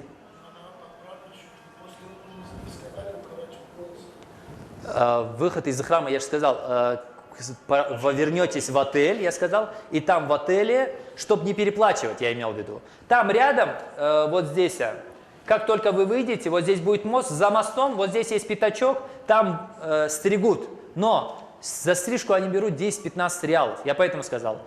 Не выходите там, чтобы не переплачивать. Пришли в отель, кто вышел из храма, он вас джик-джик-джик быстренько постриг или побрил. Но лучше побриться. Пророк алейхиссалату вассалям трижды сказал: Аллахумма гфир, для кого? Для тех, кто побрился. Пусть Аллах простит тех, кто побрился. И сподвижники сказали: Я Расуллах, скажи и тех, кто постригся. Пророк алейхиссалам трижды сказал: тех, кто побрился, и только на 4-й раз сказал: и тех, кто постригся тоже. Но при стрижке необходимо что делать? Стричь одинаково везде. Поняли, да? Не так, что часть постригли, остальное осталось, если кто-то стригется. Но если бриться, то это более желательное и необходимо. Я вот желаю всем, чтобы все побрились. А потом будет хадж, как у меня волосы короткие, на это не обращайте внимания. Он до хаджа еще и успеет немного подняться, и вы еще раз поброетесь. Для женщин выход из храма фаланга пальцев. Вот маленькая фаланга пальца есть, вот это место. Вот в такой толщины фаланга пальцев отрезаете волос, и все. Для женщин, значит, что? Ножнички надо будет небольшие. Не по всей длине, я же сказал, вот палец, фаланга пальца, вот столечко. Вот. Взяли маленький пучок, вот с такой фалангой. И все, отрезали его, все, вы вышли из храма.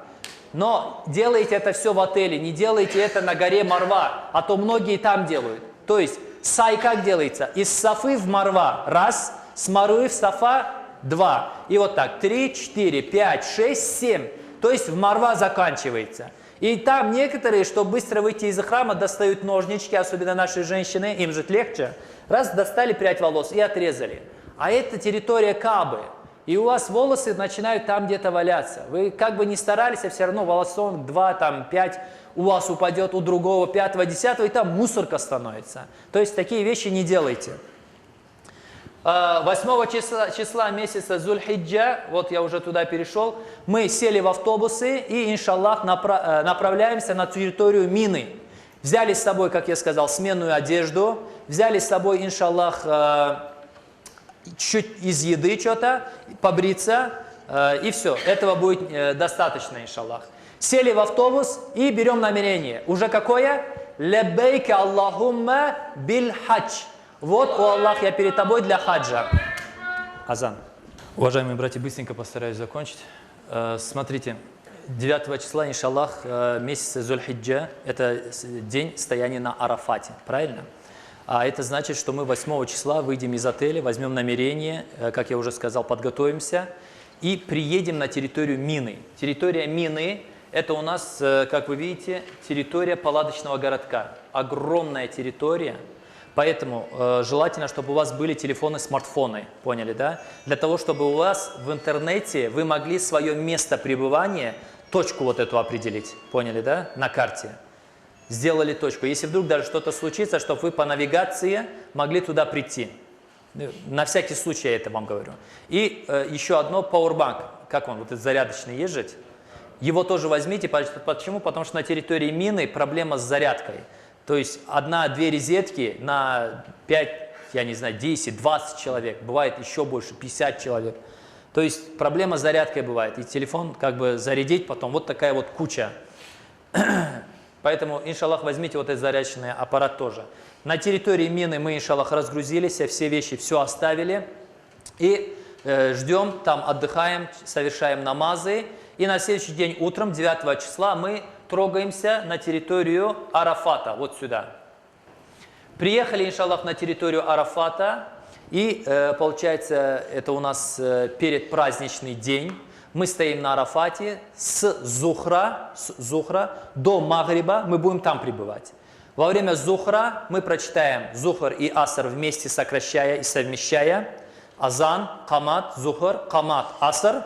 После этого будет хутба небольшая. И вот с этого момента, вот это все, для чего вы сейчас делаете, для чего вы готовитесь, для этого момента. Потому что пророк, алейхиссалату вассалям, сказал: «Аль-хаджу арафа». Хадж – это Арафат. То есть именно, и пророк, алейхиссалам, сказал, лучший день, который есть у Всевышнего, это хадж, стояние на Арафате. И пророк, алейхиссалам, также сказал, что Всевышний Аллах сказал, что Он хвалится среди ангелов и говорит: где мои рабы, что они от меня требуют, посмотрите. И мы в этот момент все стоим на Арафате с поднятыми руками и просим у Всевышнего Аллаха прощения. Поняли, да? То есть вот это день, для которого мы стремимся, для которого мы стараемся. Потому что хадж, самое главное в хадже, это день стояния на Арафате. Вот по мере возможности после хутбы что делаем? Поднимаем руки, как пророк, алейхиссалату вассалям, и до Магриба делаем дуа, кто сколько сможет удержаться. Отдохнули, встали и дальше делаем дуа. То есть это вот место, где нужно побольше дуа делать. Сейчас уже можете взять списки и пройтись по родным, близким, друзьям и записать, потому что в этот момент в голову ничего не лезет. Хочешь вспомнить кого-то еще, чтобы кому-то еще сделать дуа, и не можешь вспомнить, кто это был и что он вообще хотел. Поняли, да? То есть сейчас прям возьмите и записывайте их. После Магриба мы Магриб не совершаем, садимся в автобус и едем, иншаллах, на территорию Муздалифы. Приехали на территорию Муздалифы, и во время Иша, то есть яци намаза, мы совершаем Магриб и Иша вместе, сокращенно и совмещенно, то есть сначала Азан, Камат, Магриб, Камат и Иша. После этого собираем камушки, тама. Камушки для того, чтобы собрать, нам нужна будет вот такая вот бутылочка, поняли, да? Берем вот такую вот бутылочку, как раз и воду можно попить. И когда она опустошится, вот в головку этой бутылочки, если влазит камушек, только не впритык, потом не вытащите, а так, чтобы он свободно влазил. Вот это и камушки, которые вам необходимы, как бакла, то есть как фасоль, камушки. Собираем. Не берите топрах, то есть вот эти бывают как песок, да, такой твердый, его не берите. То есть берите нормальные камушки, которые влезут сюда. Их надо будет взять 49 или 70 камней, в зависимости от того, сколько мы будем оставаться на территории мины. Если мы, по практике, я знаю, что мы там остаемся 3 дня, тогда 49 камней. Если 4 дня, то тогда 70 камней. После этого мы, иншаллах, до середины ночи остаемся на территории Муздалифы. И после середины ночи мы трогаемся. Почему? Потому что у нас есть женщины, старики и так далее. Пророк, алейхиссалату вассалям, сказал, чтобы женщины и старики трогались, чтобы они там не оставались. Но из-за того, что у нас есть старики и женщины, мы не можем и их обременить там оставить на территории Муздалифы. И одних отправить не можем, они потеряются. Это не времена пророка, алейхиссалату вассалям. Приходится что? Группе выходить. Если какая-то часть есть, которые уже там были и не потеряются, и знаются, выбирается среди них амир, и он за них отвечает, и они остаются на этой территории. А остальная группа возвращается сюда, в Мину, в свой палаточный городок. Там мы, иншаллах, утром встаем, берем омовение, совершаем утренний намаз и трогаемся куда? На джамарат, то есть кидание шайтана камушек. Так, это словно река, вот это состояние на Арафате. Вся долина, это является долиной Арафата. Вот мы вернулись в Муздалифе, там были, оттуда в Мину. Это я быстренько. Вот палаточный городок, это очень огромная территория. Вот наши барашки даже забегали. Утром мы, иншаллах, идем на территорию Джамарата, и в этот день, первый день, Джамаратуль Акаба, самый большой шайтан, которого мы называем, самый большой камень. В него кидаем 7 камней. То есть первый день праздника, пока все люди здесь что делают? Делают праздничный намаз. Мы там праздничный намаз не делаем. А что делаем? Идем кидать в Джамаратуль Акаба, самый большой камень шайтана, камни. 7 камней в него кидаем. И после этого возвращаемся опять куда? Территорию Мины. Для чего? Чтобы зарезать животных. Почему? Потому что Всевышний Аллах сказал, и когда жертвенное животное достигнет своего места, что делаете? Бройтесь, выходите из их храма. То есть, что нам и необходимо? После того, как мы кинули в шайтана камни, мы вернемся на территорию Мины, в свой палаточный городок, и ждем, пока руководитель скажет, что наши жертвенные животные заколоты. Как они только будут заколоты, мы говорим: братья, можете что делать? Выходить из их храма. И в этот момент вам понадобится, что мы взяли в сумочку? Лезвие взяли. Мы быстренько побрились, искупались, одели простую одежду, и все запреты с нас спали, кроме половых отношений, кто поедет с женой. Ну, это тоже не грозит, там негде. После этого, иншаллах, второй день мы кидаем в маленького, среднего и в большого шайтана по 7 камней. Поняли, да? 21 камней. Каждый день, второй день, третий день 27 камней опять, то есть ходим к Джамарату, сначала в маленького, потом в среднего, потом в большого, по 21 камень. Каждого по 7 камней кинули и опять возвращаемся в палаточный городок. Там, иншаллах, у нас уроки, зикры, дуа, то есть время в ибадате, вы не развлекаться едете, для ибадата едете. Время для ибадата. После этого, иншаллах, если у кого-то будут наказания, кто-то что-то не так сделал, чем-то пользовался, или одел тахиешку, или одежду, сразу обозначаете, даете $100, и мы, иншаллах, сразу здесь эту проблему решаем. Хорошо? После этого мы, иншаллах, вот камушки ваши, вот джамара, то есть камни, в которые надо кидать, камни. Мы, иншаллах, что делаем? Возвращаемся на третий день опять к Каабе. Можно это сделать и в первый день, но по времени невозможно. Поэтому, скорее всего, это будет в третий день. Мы возвращаемся к Каабе для того, чтобы сделать тавафуль ифада. То есть это таваф, который является фарзом. Без него и без арафата хадж не примется. Делаем тавафуль ифада, 7 кругов. Опять также приветствуем хаджуль эсвед. И храм одевать не надо, в простой одежде это делаем. Приветствуем хаджуль эсвед и ушел. Круг, 2, 7 кругов. Сделали 2 раката намаза, попили замзам. Пошли на Сафа и Марва, прошлись между Сафа и Марва 7 раз. И все, здесь уже бриться не надо, вы уже потому что до этого побрились. Полностью все запреты упали, и половые отношения с женой тоже, то есть если есть такая возможность.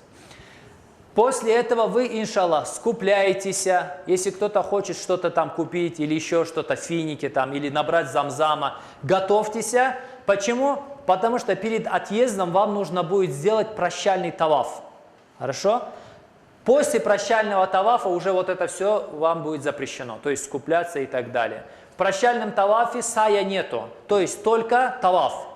Только таваф 7 раз, намаз 2 раката, воду попили, подняли руку и делаете дуа Всевышнему Аллаху, чтобы он вам, иншаллах, открыл дорогу еще раз, возможно, вернуться на эту территорию. Вахру давана ильхамдулиллахи раббил алямин. И пусть последние наши слова, как и первые, будут хвала Аллаху, Господу миров.